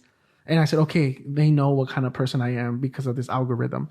And I said, well, I'm pretty sure I could tell a lot about you, who you are, and how you spend your time if you let me see your YouTube history. Not your YouTube history, your YouTube recommendations. Yeah. He's like, really? Why? He's like, because it's going to tell me what you're into, what you spend your time in doing, and usually what you enjoy doing. And then we went into it and we compared both of our YouTube recommendations. When his was more music and dancing, mine was more conservative of how to save more money, how to how to overcome the darkness or shadow. Because I was listening to Jordan Peterson. Oh, so okay. Mine was more, but at the same time we're like 5 years of age separation. So he's younger than me. Mm-hmm. So I get why he's more into like pop dancing and more cultural references. Where mine is more how to save more money, how to invest, how to maximize your 401 or whatever, and like how to better yourself as a person, like Jordan Peterson conversations or stuff like that. So I know then he's like, oh, that makes sense, type of thing, kind of to a certain extent. Yeah. I don't know if it's relevant to you, but I see it. Mine is like a lot of movie clips and like nerds talking about movies. Like, mine has a lot of that. Mine has a lot of film theory, like right. Yeah. Or YouTubing. I like to YouTube sports cars sometimes. Oh. Yeah. So I like that. There's like a random making my McLaren. No, I saw Maserati reaching 200 miles per hour. That was like a big thing. How did they made it go that fast and suspension? I don't know. I like things like that. So. Yeah. I remember one time in college, my roommate, who was a really funny dude, he says, YouTube recommended a dead baby video to me. YouTube thinks I'm a freak. I don't know what I was thinking about myself if they recommended me a dead baby. What kind of video is that? I don't. It wasn't like a dead baby video. Okay, to clarify, I don't think it was a dead baby video, but like the title of the video was like "Dead Baby something." And he's like, "Why would it recommend this to me?" One thing that's kind of weird. I would have to think about myself for a while. I do get a lot of cooking things too recommended because sometimes I do have like I save a lot of videos where like how to cook specific meats or do them differently or maximize, like if you want to do like the perfect medium rare, stuff like that, techniques. I don't know. Like there is one with, I don't know if you care about the meats, but like, I don't know. Maybe you're a vegetarian. How do I know?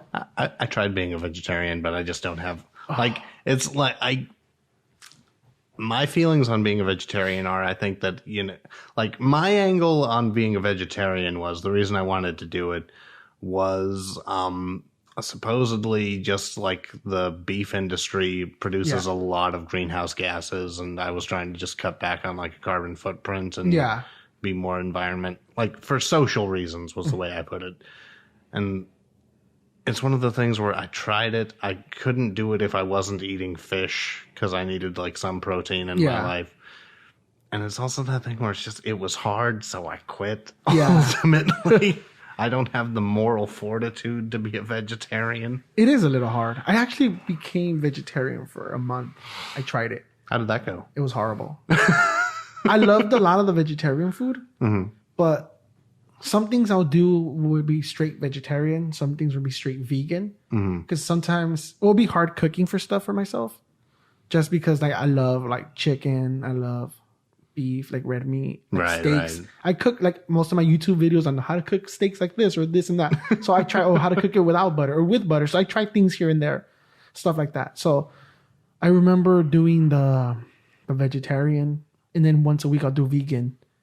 And I didn't know like what to substitute a lot, so I would just eat out that Friday. And there was like a good restaurant in Santa Monica named Justa.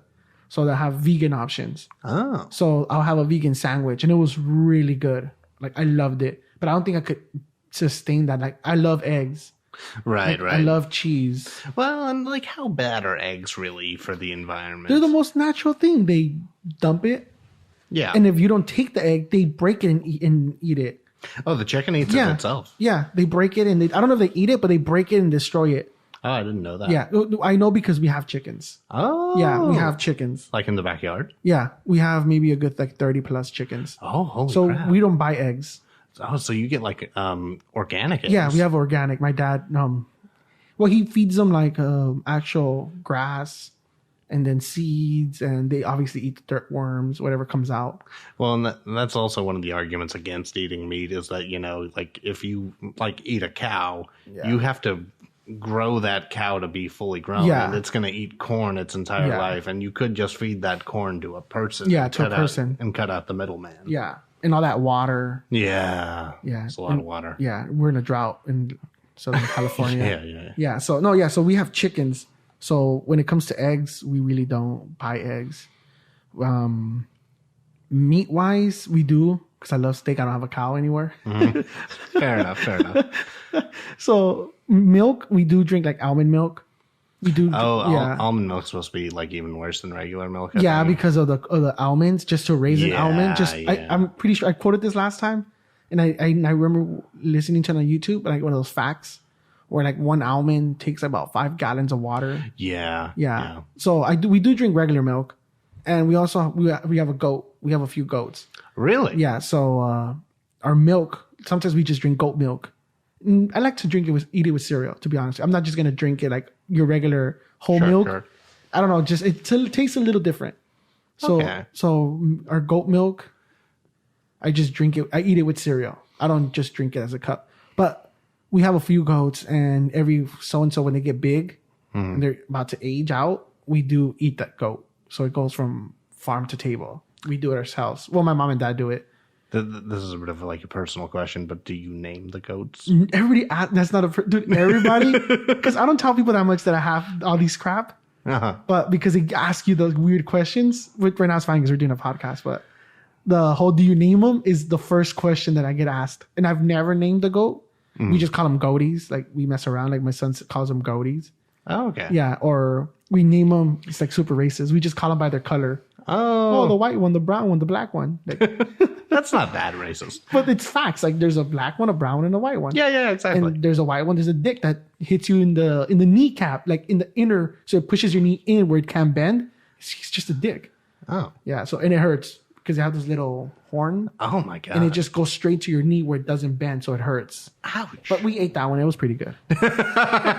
Who's laughing now? Yeah. I remember a month before we killed it, just for spite, I would go and pepper it, like, and you're like, you don't even know what's coming. Oh my god, that's so good. Yeah, we actually, no, for us, we actually went farm to table one of our goats last week. Oh, really? So my mom prepared it. My dad actually did most of the work. And Sunday night, my mom grilled it. And it was really good. Like if you just grill it. And then we had it with...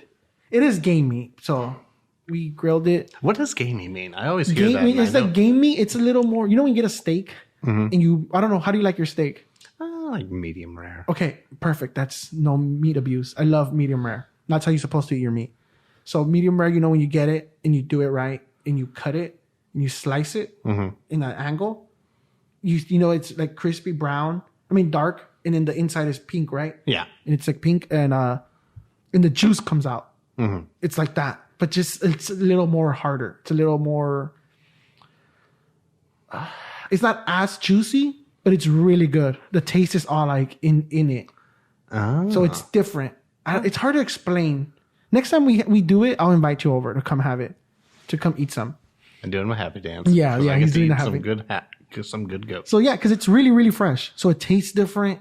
I had some last week, and well, the way my mom does it is, I would offer you some, but it's frozen. I would have to defrost, and that takes forever. Oh yeah. No worries. But next time we'll do it, because my sister gets some, her husband, their in-laws, whatever.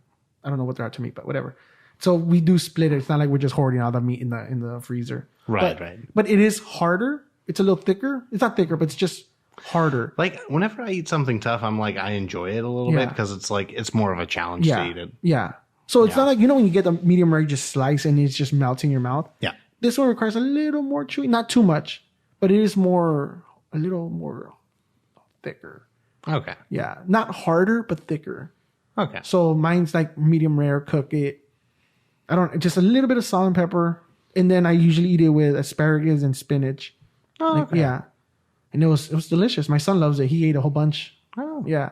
But it's just more natural. So it does give you that different flavor. Right. It doesn't have like all the hormones and stuff. Because we raise them from birth to death. Okay. Yeah. And then we do the milk, the cheese. My mom does the cheese. Yeah. And it's really good. Yeah. Yeah. So crackers or whatever, however you like eating your cheese, your goat cheese. I don't like cheese in general. Oh, you don't? No, I'm like, this is one of those things whenever I bring it up, so people are like, what the fuck is wrong with him? He's a goddamn witch. We need to burn him. I actually, with the cheese, the goat cheese, I have a friend that he's Italian. Mm-hmm. His parents were born in Italy. Mm. He loves goat cheese. Oh. And he had an event, Ferragosto, which is Italian New Year's. And he invited me over and I said, oh, what can I bring? He's like, oh, bring whatever you want. And I said, can I bring goat cheese? And I was like, I know you're Italian and your standards are higher. He's like, no, try it out. Bring it over. I took him a little container, the Tupperware, for everybody with crackers, whatever. And he freaking loved it. So for actual New Year's for us, he asked if I could give him some goat cheese. And I said, yeah, I'll ask my mom. She could make some. So just by his confirmation of it's good from an Italian. Yeah, I feel like you can't. I feel like you can't beat homemade stuff like that, though. Yeah, that's true. Like, yeah. Like, even when you do your own burgers, like, have you ever done, like, burgers? Not, like, actual get the ground beef and do that, but when you, like, do homemade burgers. Yeah. It's always different. I like it. Yeah. I like steak better, though. To be honest with you, if I would pick anything, it'll be steak. Steak's pretty good. I love steak, New York style. But going back a little bit, one of my sisters, I think it was one of my sister's friends. She had like her family would raise cows and do it organically, and they named the cow. Oh, really? That they wound up eating. So that's kind of why I asked if you named the goats. We never. What would they name them? Like nice names or just like, hey, Bob? It was like a nice name. I mean, Bob's a fine name. No disrespect to Bob's, but like, what would you name a goat? I mean, a cow. I don't know. Maybe they named it Bessie or something. I'd have to ask my sister about that. That's a nice name for a cow. Yeah, it was like Bessie. Oh yeah, so Bessie died, so we ate her this week. Yeah. Well, see, you're supposed to eat them when they're at the end of their life. You don't get them in the prime because you still have to reproduce and do all that stuff. Right. Yeah. People think the one thing I do want to do. That's why when you said Utah, the only state I think of that I want to do is Wyoming. Really? They do have elk. Oh, yeah. So I want to eventually, that's one of my goals. As soon as I graduate, like finish my master program, I want to eventually get trained and be physically capable, like be in shape to go at least once a year for like a week or two and hunt elk. Oh, that'd be really cool. Yeah, and do that meat. You'd be fucking so ready for the zombie apocalypse then. Not if it comes before I get ready. No, not if it comes before you get ready. But I don't know. It's weird because people say, "Oh, you're killing the animals." I'm like, they're gonna die. You're doing your own dirty work versus like the meat industry that we have, and like the no accountability of how this cow was raised and how many cows are in your burger and all that. That's true. It's like, well, I remember reading this last time. Oh, I think I saw it on YouTube. I'm sure I saw it on YouTube. Like those random facts channels where like your burger gonna have like 8 different types of cows. Oh yeah, absolutely. Different cows. Yeah. I think even your steak can be made of different cows. Yeah. It's weird. For sure. Yeah. Yeah, because I know the more, because what is it? The the more tender the part of the body of the cow is, the more expensive it is. Like the filet mignon, and that it's like the back part. You know, I have no idea which cuts come from, or which cuts come from which part of the cow. I have no idea. Actually, well, I know a little bit just because in the butcher where I get my meats, it's either Stater Brothers when I want to be cheap, but then there's a place in Santa Monica called A Cut Above. If you ever want to get a good burger, now make sure you take your wallet. Because a burger, no drink. It's about $18-$20. Oh, but that's pricey. But it's a grass finished cow, and they do it all in house. Like you see the body parts hanging in the back of the freezer. They cut them, so they do everything in house. That's cool. Yeah, so not everything is proportionally sized. So if you get a hot dog, some might be a little bigger, a little smaller, but they're about half a pound, a quarter of a pound. So you could pick. But the burger is delicious. The steaks, if you want to get a New York or a filet mignon, they have them right there, like raw. You could pick them. So nice. But you're gonna pay like 20 something a pound for them. I wouldn't do it every weekend, but every now and like, every now and then, it's like a date night or something special, whatever you want. Yeah. Like, oh, I just finished finals. Let's go to get a steak or whatever. Yeah. I've done that. Like I've gotten burgers. It's just like it's usually when I do that, it's like 2 or 3 of us. Like it was me and my son and maybe a friend. Right. Just because it's like, or you're already talking about just me and my son's already like $60, $50. Yeah, actually, me and just my for a burger. Yeah, me and my improv team went to. I'm on an improv team, BTW. Promote it. It's Hat Trick. We've been together for like 5 years. We met doing UCB. Oh. What's UCB? Upright Citizen Brigade. Cool. It's one of the improv schools in LA. Yeah. I don't know what else to say about it. But my improv team and I, we do like a holiday dinner once a year. Cool. And we went to a place called American Beauty in Santa Monica. American Beauty? I don't know. Yeah, it's pricey, but it's once a year, splurge a little and have like a nice dinner with. What's it called again? American Beauty. American Beauty. Okay. Don't think of Kevin Spacey jerking off in the shower. Too late. Yeah. And that's what's your favorite steak though? I don't know. Steak is always good. That's true. Like, I'll take any steak.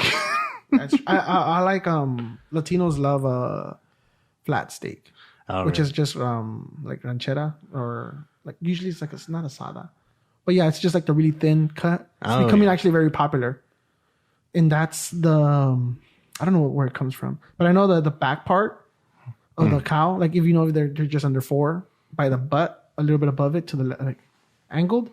That's like the sirloin, the fillet. That's the least used muscle, so it's extremely tender. Yeah, and I only know that because when you go to the cut above, they have a cow, and it says this is where your steak comes from, like each part. So if you get a chuck, it comes from like the shoulder, so it's a little more tough because it's a more usable muscle. Right. So you get more fat, you get all that, and you see the cuts, you see the. And I learned this from one of the YouTube channels that I like, how to like cook the meat, whatever it's thicker, more fattier, is because it's more of a muscle used part. So it tends to be cheaper. Do they show like diagrams in these YouTube videos? What do you mean? Like pictures? No. Of that, they only show you the actual steak already cut. Oh, okay. But they say, you see the cut, the meat is red, and then you see the little whites. That's the muscle, the fat, where the joints or whatever. So you know what kind of meat. The fillet is more red in general. So it means there's less muscle, tissue, and all that. So I don't know. And then in the cut above, they have that sign of the cow. And then when I would be waiting for my burger or my steak, I would just look at it. Oh, okay, that's where it comes from. Cool. That's pretty neat. Yeah. And I actually Googled it right now. So it's hard for me to show it to you because if I move it disconnects. Right. Are you looking at the cut above? No, I just go to Google the steaks, steak cuts by cow. And then the image. And it just gives you the. Oh, so there are pictures. Yeah, it gives you a fake cow, and it says, this is where this comes from, this is where this comes from. Oh, you'll have to show me that. Yeah, I'll show it to you after. Yeah. No, yeah. Burgers, who knows, from McDonald's. Who knows? I mean, there's the chicken nuggets. That's a totally natural part of the chicken, right? I still don't know how they make it, what is it, $10? 10 nuggets for like $5, or how much is it? 20 nuggets for $5? Oh, yeah. Yeah, it's absurd how... They just like give that food away. I do like the double cheeseburgers though. I'm not gonna lie to you. I just get like, I haven't had McDonald's in a while, and that's probably good because it's it's not the best. And I'm already fat, so But I've finally tried like their hamburger with like no cheese, and that's actually pretty good. Yeah, I remember when I had my wisdom teeth off removed. I ate a lot of nuggets. Oh, really? Because they were soft, kind of, and small, so I could just rip them apart. And then if you get the cheeseburger with no onions, because they chop off the onions. Right, and they'd get caught in like the cavities in the back. Yeah, right? So I would just, because I had the hose, my wisdom hose. So I would just like rip up the cheeseburger with no onions and just like chew it a little bit, and it'll be easy to swallow. Oh man, when I got my wisdom teeth out, I just ate broth for like a week. Oh, I'm not a big fan of broth. I like broth, but like it's also that thing where I got food, like my mouth is kind of small, so I got like food caught in the wisdom tooth holes, and like they wouldn't close properly, and it was like a year afterwards I wound up getting like my back molars taken out just to make room enough for like the whole thing to heal. Yeah, it sucks. It is what it is. I was very careful, to be honest, because I was scared of getting an infection. Mm-hmm. And I was like, I don't think my insurance will cover this. So I was like very careful. Like I had the little push syringe, not with the needle, but the medicine one. I know what you mean. And I would clean them multiple times. I cleaned it too hard, I think. And I got like a dry socket or something. Oh, see, that sucks. No, I would be gentle because it hurt. And I'm a little baby when it comes to to cuts and all that. So yeah, I was very gentle. But going back to your improv, how do you like that? Or what got you into that? What got me into improv? Well, I'd always done like improv in like high school and college. And that was just because I did theater and it was available and I had no friends. It was a fun thing to do. I joke, I did have friends, but I just liked the extracurricular, like doing theater and performance stuff as extracurriculars whenever I could. And then when I got out of college, I have a theater degree. I was kind of doing the acting thing, but I was kind of half-assing it. And, I took enough workshops that I heard, if you want to be a commercial actor in LA, they really like it when you have one of the improv schools on your resume, either the Groundlings, Second City, or UCB. And then I was meaning to take one of those. I tried out for Groundlings, but they didn't like me enough. So that didn't happen. And then I got the job I work right now where I deliver pizza, and around the corner from that pizza place was UCB. Okay. And I was like, it's a sign from the heavens. Yeah. And so I took the first level UCB class, and I was like, yeah, I'll take the second level. It was an okay first class, and then I took the second level, and that's where I met most of the people who are on my team now. Your improv. Yeah, we started a practice group outside just to, get reps in and, train ourselves more. And it's kind of turned into a team after a while. That's good. Yeah. So you guys get like shows and gigs, or how does that work? Because I don't know anything about it. Honestly, my friend Mike Perkins, lovely man. That's a Hollywood name, Mike Perkins. He's from New Jersey too. It's like Mike Perkins is on his way. Mike Perkins. Clear the floor. Mike Perkins is coming. I'll have to tag him if I put this on Facebook. Yeah. And be like, I talked about you, Mike Perkins. I talked about you, handsome. He's a handsome man. So Mike Perkins? He runs the team and does a lot of the bookings, and he got us a show at a venue called the Clubhouse in Hollywood, and so we perform regularly there the second Tuesday of every month. Oh, cool. Might show up one day. I hope you do. Yeah, I don't know you did that. Well, I know you did shows. You would tell me about it. Yeah. Every first Tuesday? The second Tuesday. Oh, second Tuesday of the month? Yeah. Oh, cool. What time? It is at 7:30, if I remember right. Cool. I haven't done it a couple of months just because this semester I had a class on Tuesday nights. Oh, okay. Yeah. And that got in the way. Well, the semester just ended, so. The semester did just end. And I couldn't go to the show because I had a final that night. Yeah. The final's pretty important last time I checked. Yeah. I don't know. I remember when I first met you. Well, I didn't have an interaction with you, but it was in class. With Bacon's class. And then you started doing, what's it called? When we did when you were doing the voices. Did I do voices in that class? Yeah, you were doing, I think you did like Mickey or Peter. You started doing impersonating, I think, Peter Griffin. Did I do that? Yeah. I don't remember doing that. Like you were doing voices, like I don't know what's it called, but when you just impersonations. Oh yeah, I do impersonations sometimes. Who's your best? Who's your favorite or whatever? My favorite, like it's usually people I know. Like I had this friends, or like I had this coworker when I worked at Pinkberry. He talked like this, and it's like, and so I would do this to mock him because he never covered my shifts. It's like, oh snap, that's true. Can I also get a ride? Can you do anybody we know? No, not anyone we know. No, I meant like in like, Pepperdine. No, just famous or whatever, or like a TV character. Can I do it? Can I do it? Nothing's coming to mind. No Mickey, Minnie, Peter, Cartman. I can do that one, kind of do Cleveland from Family Guy. It's got that new car smell. Oh. That's a good one. Yeah. Cleveland. But a lot of the voices I do are kind of like voices I make up myself sometimes. Or like, just like the weird voice I do sometimes where I'm like, oh yeah. And this is kind of a...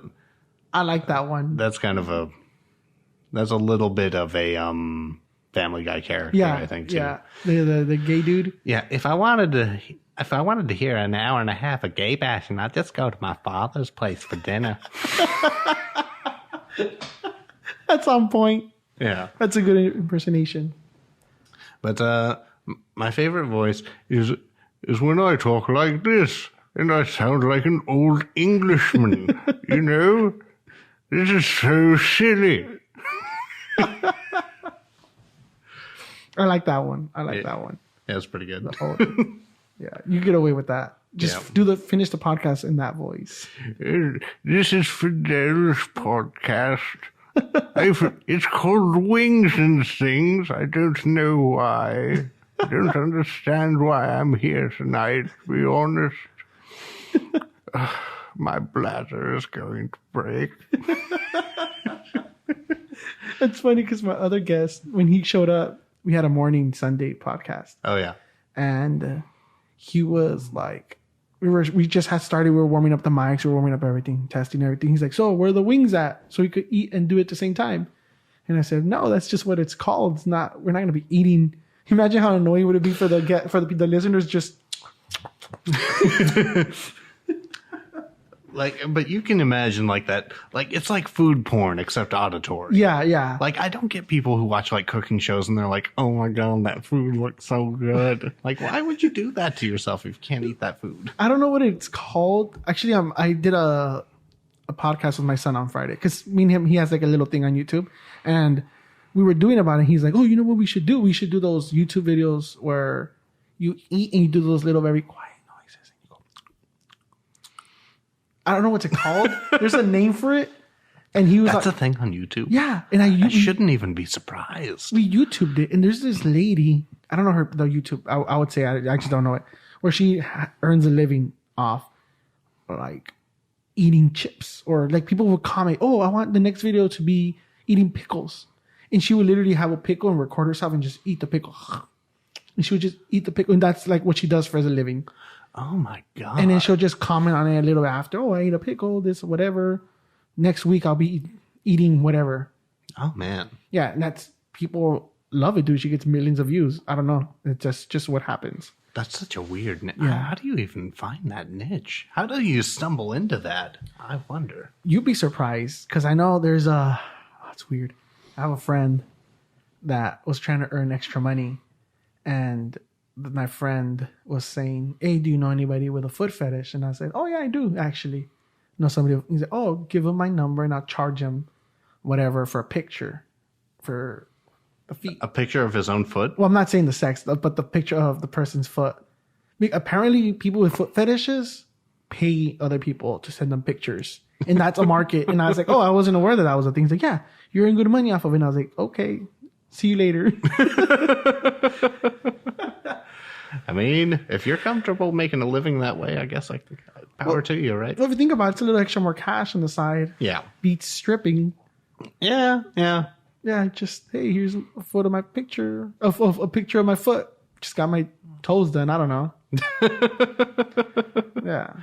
So there's a market for everything. Yeah, I guess so. In the words of Immortal Technique, there's a market for chocolate covered roaches. There's a market for this. That's pretty good. I like that.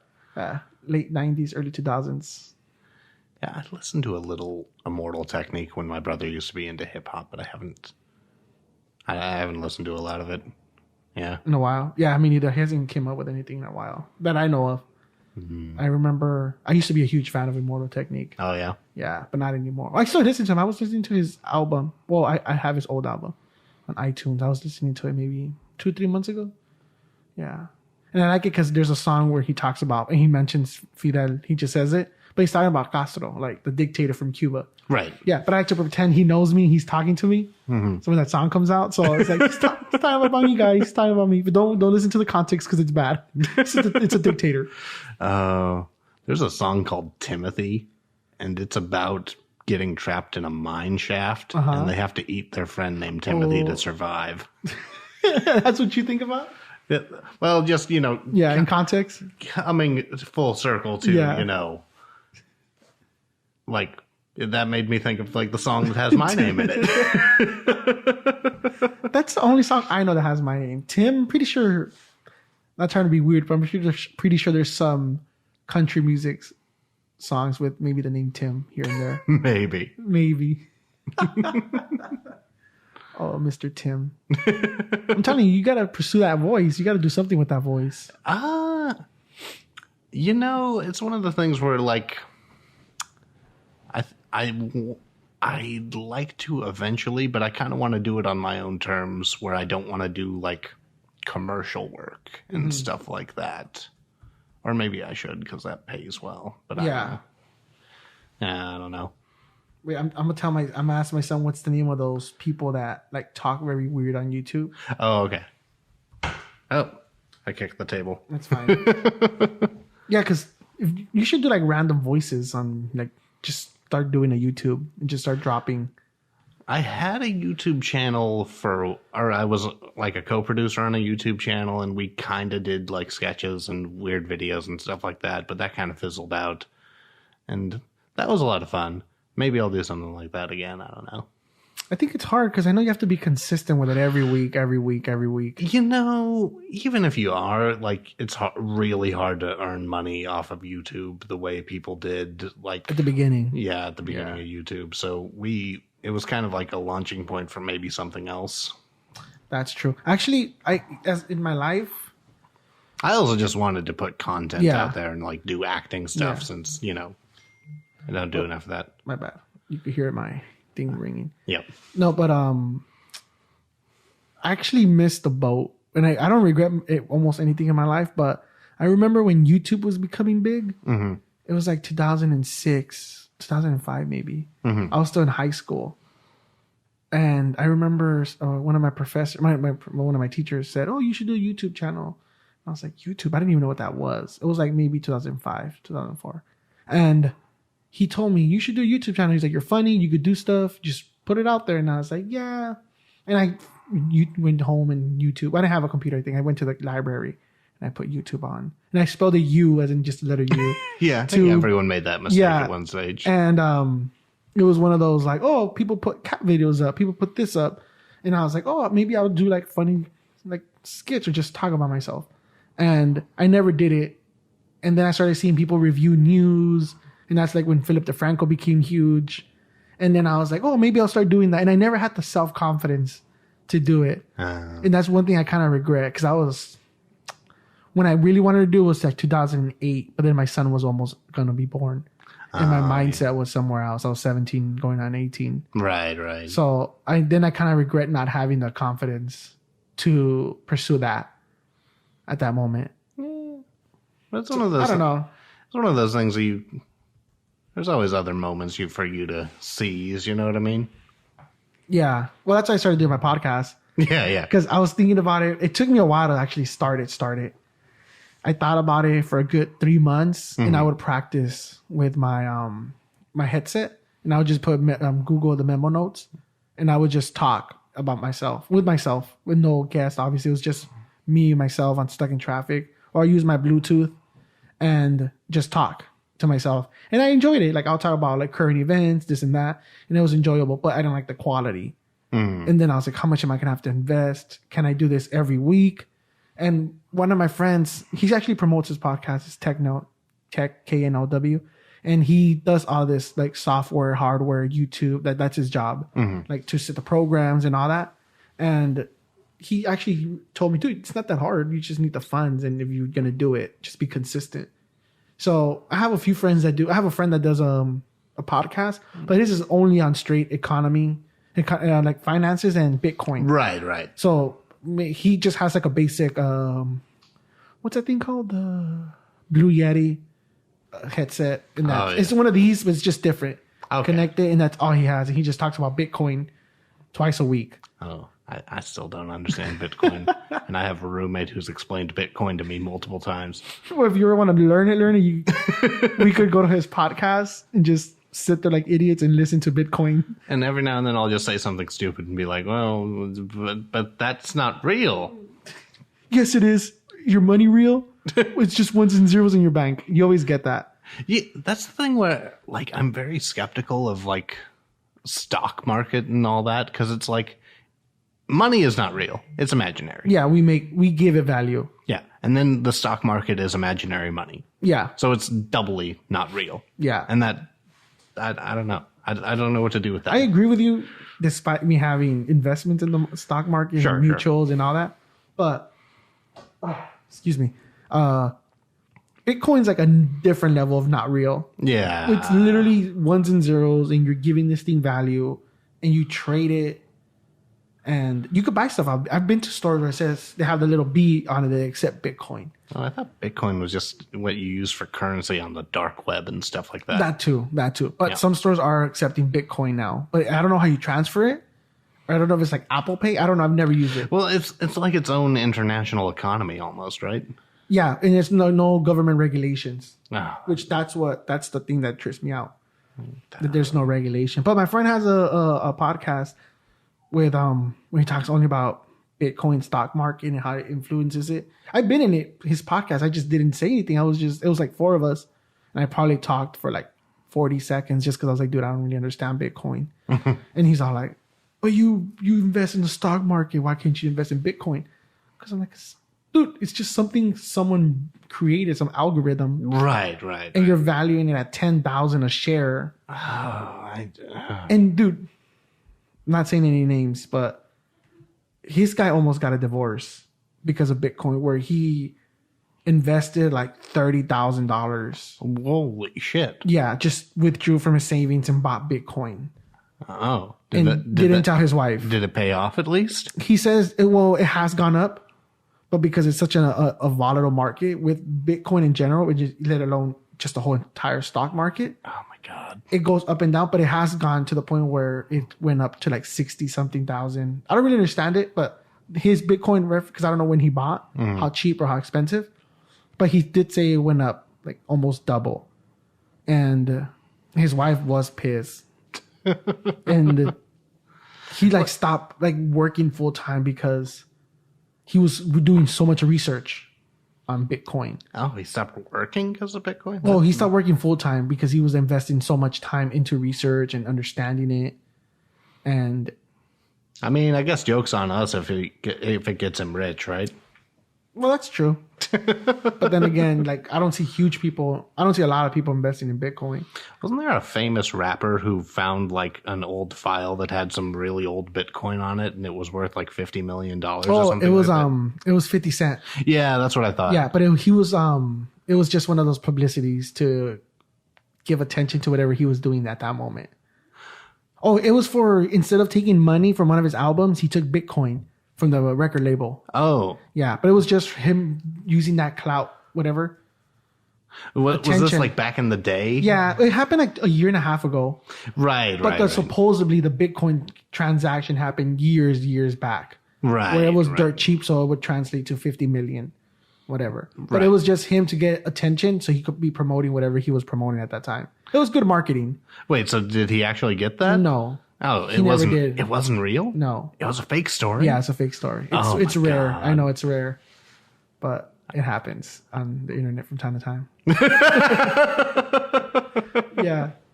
No, yeah. But that would be a good story if it was true. Yeah, I forgot. I earned $50 million. Yeah, sure. I had $50 million just in a computer. Yeah. That I forgot about. I don't know. I wouldn't trust Bitcoin. No. I wouldn't. If someone does, I know a few friends that have it. I know 3 people that have it, that have Bitcoin. Like, I wouldn't invest in the illegal weed market either. That's another. Oh, really? Yeah. It's. I feel like.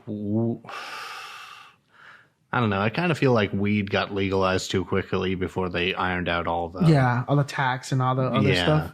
Well, it's like one of the hippie liberal arguments I've always heard, because I'm a hippie liberal at the end of the day. One of the hippie liberal arguments I always heard in favor of like legalizing drugs is that it would take away the illegal market. Yeah, because suddenly you can go to like a reputable vendor. Mm-hmm. But the thing is, the illegal market hasn't gone away with most drugs. No. Like illegal weed is still a thing in Colorado. And it's like, I don't understand why that would be necessarily. And it's weird. In my mind, it's funny. Because I had thought about this where if you do make it legal, it would eliminate the illegal. Right. But it only eliminates one drug, which is marijuana. But I would assume that there would be no more market for illegal weed unless you sell it cheaper than what the states are selling it for. I guess that's what they're doing, yeah. And there might still be like the underage market who's willing to pay. Right. That's right. Who you can't get the weed for. Legal market, yeah. Yeah, because I think they're treating it like alcohol, which is good. At 21, I believe. I think it might even be 18.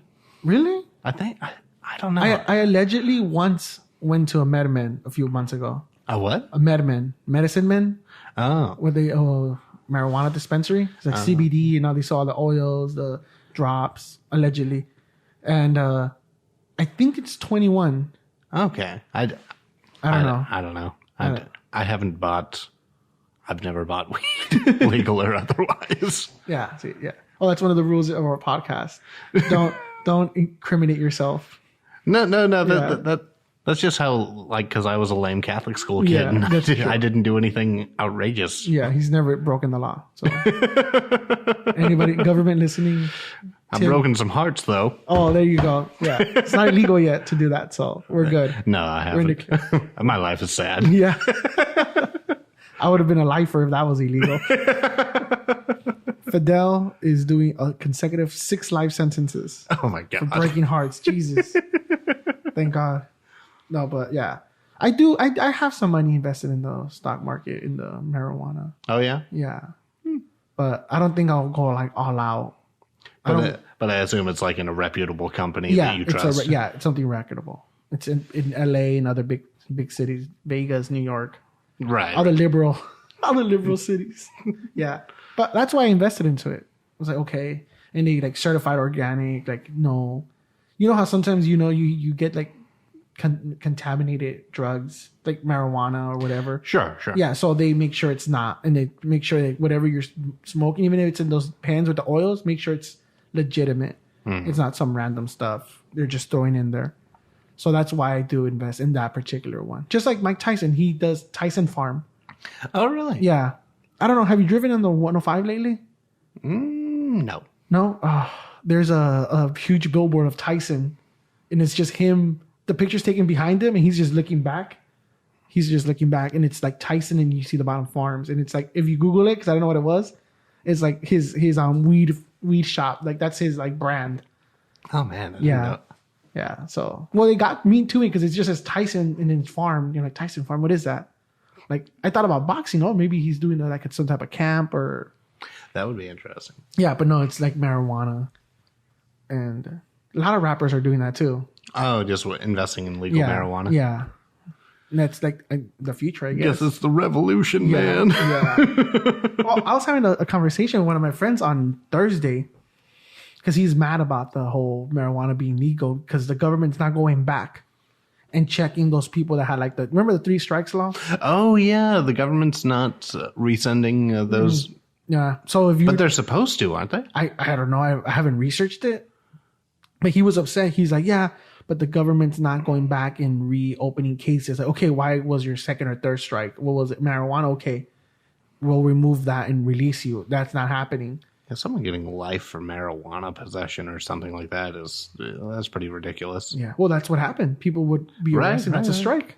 Yeah, 2 strikes. If your third strike's a marijuana offense, you're kind of screwed. I believe that was a Bill Clinton law that went into effect. It was a Bill Clinton law. Yeah, fucking goddamn it, Bill Clinton, you dropped the ball. Yeah, that's the only ball he dropped. Besides his marriage. And that guy that killed himself. What's his name? Oh, is that weird right-wing conspiracy about Hillary supposedly whacked him? I don't know. I feel like they're jumping at shadows on that one. I don't know. The women trafficking? Private Island. Wait, it's Vince Foster? I don't know his name. It just happened a few times ago. A few moments ago. Not moments, but... Oh, wait. Recently? Yeah. Oh, no, Epstein. Epstein. There you go. That guy. I was thinking of something else. Yeah, I don't know what you were thinking about. He's been seen with Trump, the Clinton, right. Bill Clinton. You know, it's also like the people on the right conveniently forget that he was implicated with Trump as well. And yeah. They just talk about him and Bill. Yeah. Which is like, okay, so everyone has selective blindness about these things. Yep. Yeah. And people disappear when you talk bad about Hillary. Yeah. I don't know. But it's like, Hillary's not even in power. Wouldn't it make more sense if Trump was the one who whacked this dude? Just saying. They every time they put the Clintons' name in the dirt, people tend to disappear. So, and I don't understand how they're worth hundreds of millions of dollars. Well, but when they only earn $500,000 a year. Well, there's a book called Clinton Cash that explains where all her money came from. I believe so. I think it's that. It's like the big banks like Goldman Sachs and stuff like that have them. I think pay them for lectures and shit. Yeah, they get paid like $250,000 per lecture, and they go on tours. Like I think Barack Obama, they say he earned like over $50 million after just doing tours and then the books. And then Michelle Obama made the $50 million after presidency. I think so, yeah, because I remember hearing a thing about the presidents earning more money. Like it's just money washed, like bribery money. Because then these huge corporations pay them crazy amounts of money to do like guest speeches. Yeah, right. I wish someone paid me that much just to talk. One day. That's the goal. To be honest, one day. Ay ay ay. Tomorrow we disappear. We're talking about Hillary because she's listening. I had a good life. Whatever. Whatever. You're like, not paying my debt back. Bye. So, real quick, what made you go into Pepperdine? How did you come up to Pepperdine? Because you say you graduated Utah and came here for theater and all that other stuff. Yeah, I got a degree from Whittier College, and I graduated from there in 2011. And I was doing the acting thing for a while. And yeah, it's just, I was kind of treading water where it was like, I don't know what I wanted to do so much. And ultimately it was like, I wanted to get like a more, like I didn't want to give up the acting thing necessarily, but I also kind of wanted a more grown-up job that was not like pizza delivery driver. Yeah. And yeah, it's one of the things where I felt like psychology made the most sense.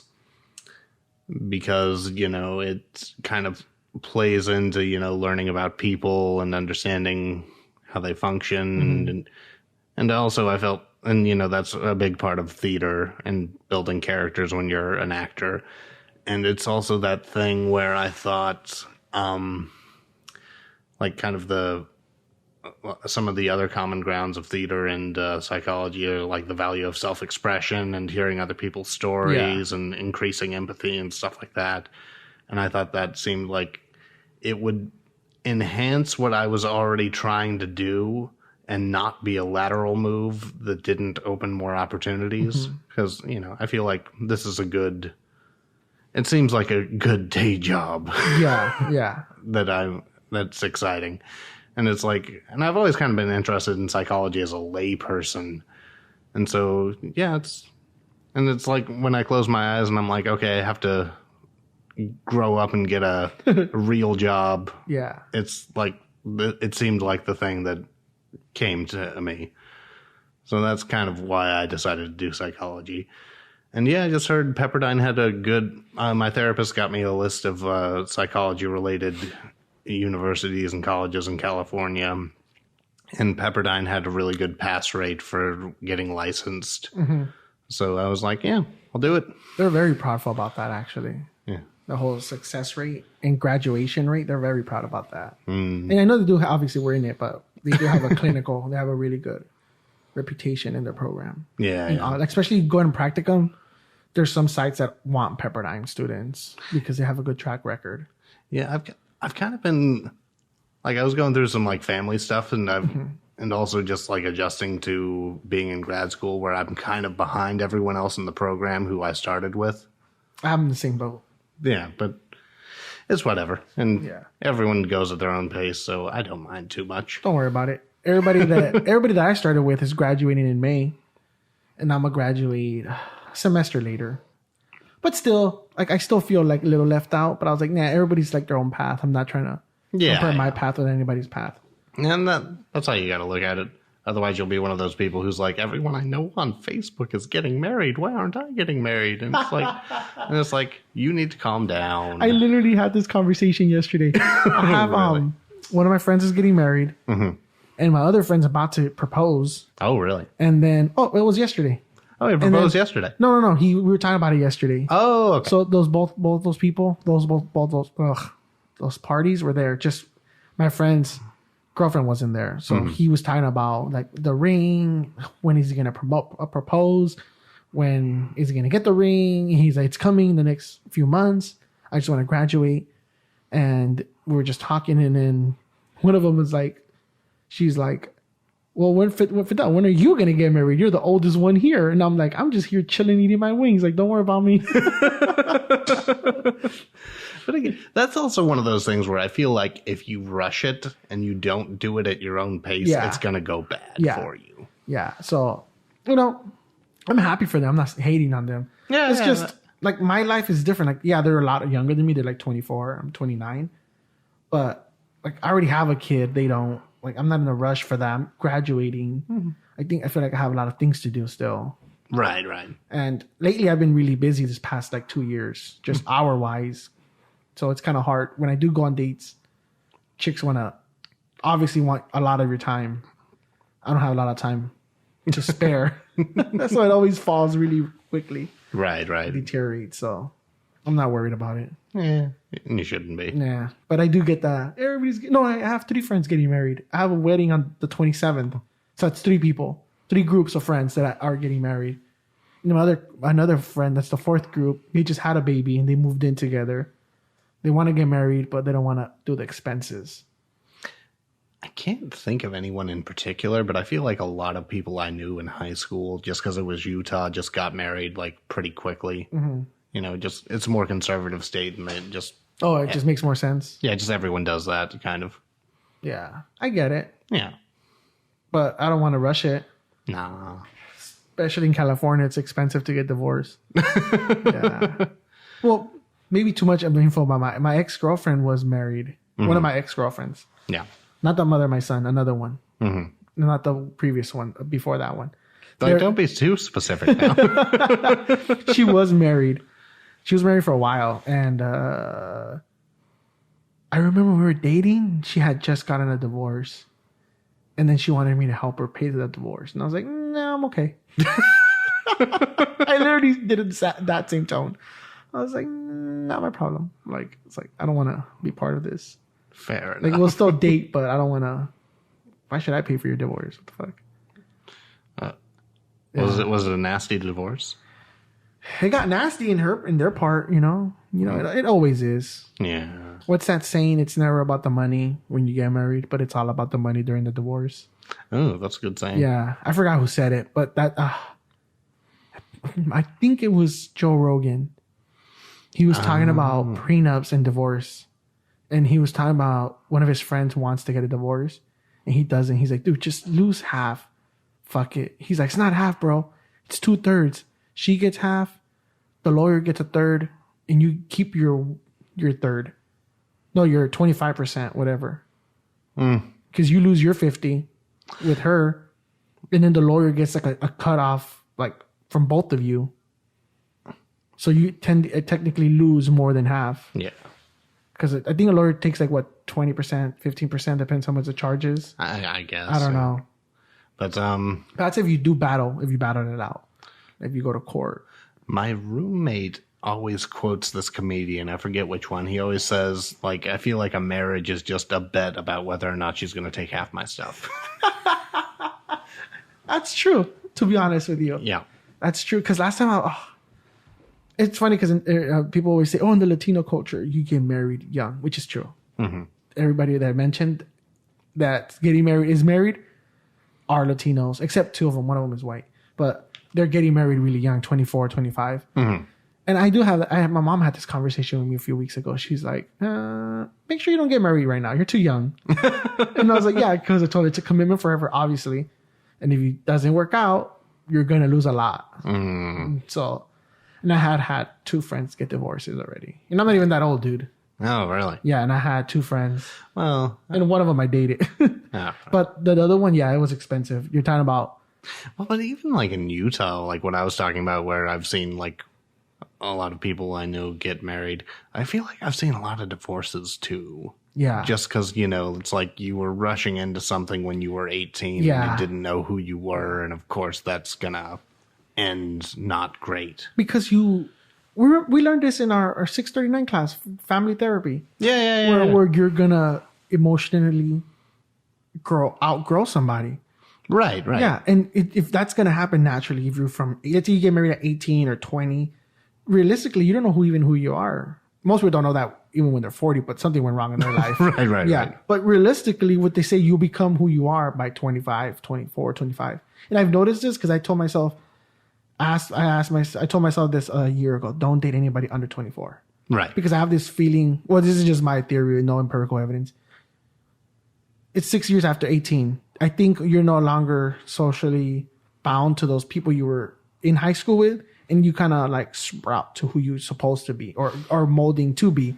And I noticed that a lot of relationships end at 24 and their serious relationship starts around 24, 25.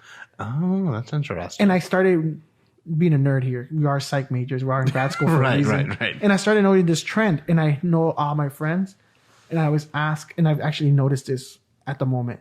A lot of people in their 24s are breaking up with their boyfriends. Mm-hmm. And trying to find themselves. So we say that I gotta work on myself, find myself. I was like, bitch, what the fuck you been doing the past 6 years? Not working on yourself, not finding yourself. That's just me. But then again, I had a kid at 17. Right. So my input's different. Well, and I imagine you had to grow up kind of quick. Oh, it was in speed rush. It was just So I've noticed that, and I asked a lot of my friends that are married or in serious relationships. The serious relationship did start at around 24, 25. That's interesting. But it's just a small population that I've mentioned and talked to and seen. But then I do talk to people like, what's it called? One of the pastors at my church, he met his wife like at 24. No, he met her at 25. And then they dated for 5 years and then got married. So he kind of fits in my diagram of they broke up with a relationship and found the person they stayed with at 24, 25. So that fit, and they've been married for like 15 years. So that kind of fit. And then I met another person, old couple that also met at 24 or 25. But then again, I'm sure there's a lot that met at 24 and broke up. But like, you think it's just that like age where you're just about ready to... I think it's the male that's finally ready to stop being an idiot. Well, that's a gender dynamic thing. Yeah. Who can say about that? Yeah, but I don't know.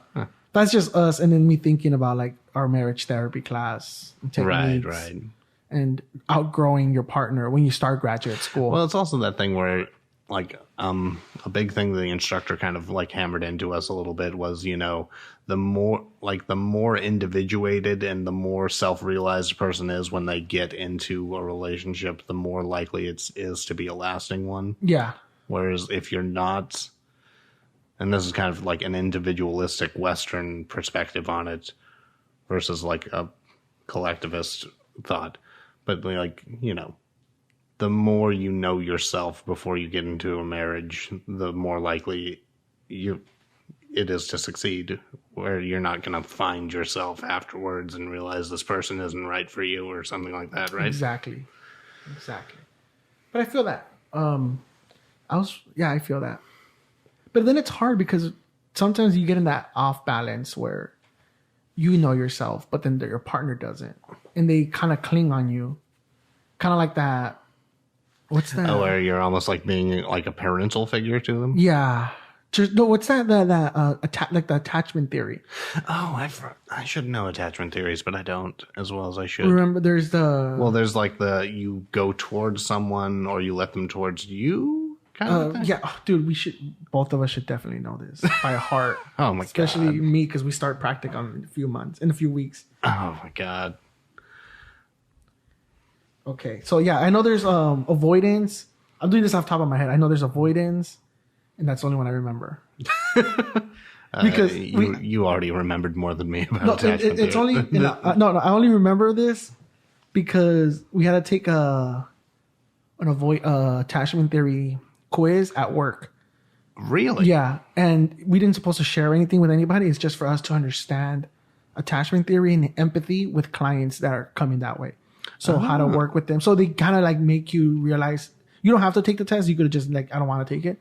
It's optional, but if you take it, because I took it and there's a whole bunch of us there, and if you don't want to share whatever you do, you don't, it's fine. But it's for you to empathize and know where someone, if you are dealing with a client that has an attachment theory or not theory, has an attachment like flaw or whatever, you know where they're coming from, why they're doing this. Like, okay, I googled it. It's secure, avoidance, anxious, and disorganized. Oh, okay. And then it says that usually you seek your own. So if you're avoiding, dismissing, you usually tend to interact with those type of people. But then you get the ones that are like kind of like avoidant, but then they kind of get with somebody that's more outgoing. So they kind of just tag along so they don't have to make any decisions. Well, but these are also like flexible things that aren't set in stone. And you could be with someone who's like avoidant for a while and then grow into... And then they become secure. Like secure. Yeah. But usually it's like someone that doesn't want to make... I remember the professor was talking about it, where sometimes you get a person that is that insecure and date someone that's more secure. They kind of tend to lose themselves because they just mold to whatever that person is, the secure, and they just tag along. Interesting. Yeah. So I remember they were talking about that. Which class because I think this was brought up in my techniques class. Yes. We talk about techniques and we also talk about it in Underwood's class. And I didn't have Underwood. It's techniques, psychodynamics, and counseling. Oh. And we also talked about it in 606, which I don't remember what that was. That's the diagnostic. No, that's a different one. 606, was that group therapy? Yeah, group therapy. Oh, okay. Yeah, because you're talking about relationships and couples. Oh. Yeah. But yeah, I don't know. I liked it. It makes sense. But then I was like, but if I'm secure, I have to find another secure. But there's more insecure and avoidance than other... I would assume. But I also feel like when you're actually in like that like situation in that relationship, you just kind of, it will feel more natural than I found another secure person or something like that, Yeah. I know. I remember seeing some friends and they're like, "Oh, you're insecure." And they're like, "Yeah, I know." And they saw mine and they're like, "We figured you were secure." Yeah. So I don't know. It's like whatever. For me, it's just nothing's set in stone. Yeah. Like there's those cliches where opposites attract, but then you get that other cliche where what is it? Same feather. What is it? Birds of a feather flock together. Yeah. So you can find something for everything. Yeah. It just depends. Yeah. What you are looking for. Observational bias. Yeah. You don't want to promote anything or any of your... Yeah. So our show, Hashtags with Hat Trick, where we do improv based on Instagram suggestions and hashtags. That happens second Tuesday every month in the Treehouse portion of the Clubhouse in Hollywood. Look it up on the internet. Nice. Any social media? You don't want to promote anything? If they have a social media? I forget the social media off the top of my head because I'm a bad improviser and a bad promoter. But you want to follow me on Instagram? It's the real Tim Shady 666. Oh damn. Conspiracies. No, it's actually my Instagram is pretty much all miniatures and figures that I paint. Oh, cool. I didn't know you did that. I'm a total nerd. It's sad. Oh, well, it's okay. Yeah. But, you know, like this one time, we're finishing up, right? Yeah, we're at. Well, we could keep going. We're at 2 hours and 10 minutes. Oh, okay. Like one time I was explaining one of the games I play with my miniatures, which is called Mordheim, and it's like a smaller scale version of Warhammer. Mm-hmm. And so I get a little team of guys, and I usually play undead. And the undead has a vampire and like a necromancer and some zombies and some like dire wolves. And I was explaining this to my roommate, and he goes, "Oh, do the dire wolves also guard your virginity?" Yeah, you always get those jokes. Yeah. It was a good one though. Yeah. Well, dude, I know a lot of creative people. There's a friend. Well, not friend. That she does. What's it called? Graphic design, like kind of like anime. She does like dragons. And, that's pretty cool. Well, that's her job. Like, she loves doing that, and that's her job. But then she does it on her own time too. And I don't know. It's amazing. Like if that's what you love, then that's what you love. I wouldn't be able to do that in a million years. I'm not that talented. My figures aren't as good as like the professional ones, but they're pretty cool. So yeah, check them out on my Instagram. Just repeat your Instagram again. The Real Tim Shady 666. Oh, don't forget the 666, guys. So we'll be closing it up already. So thank you for coming. I really appreciate it. Thank you so much for having me. This was a blast. All right. See you guys next time.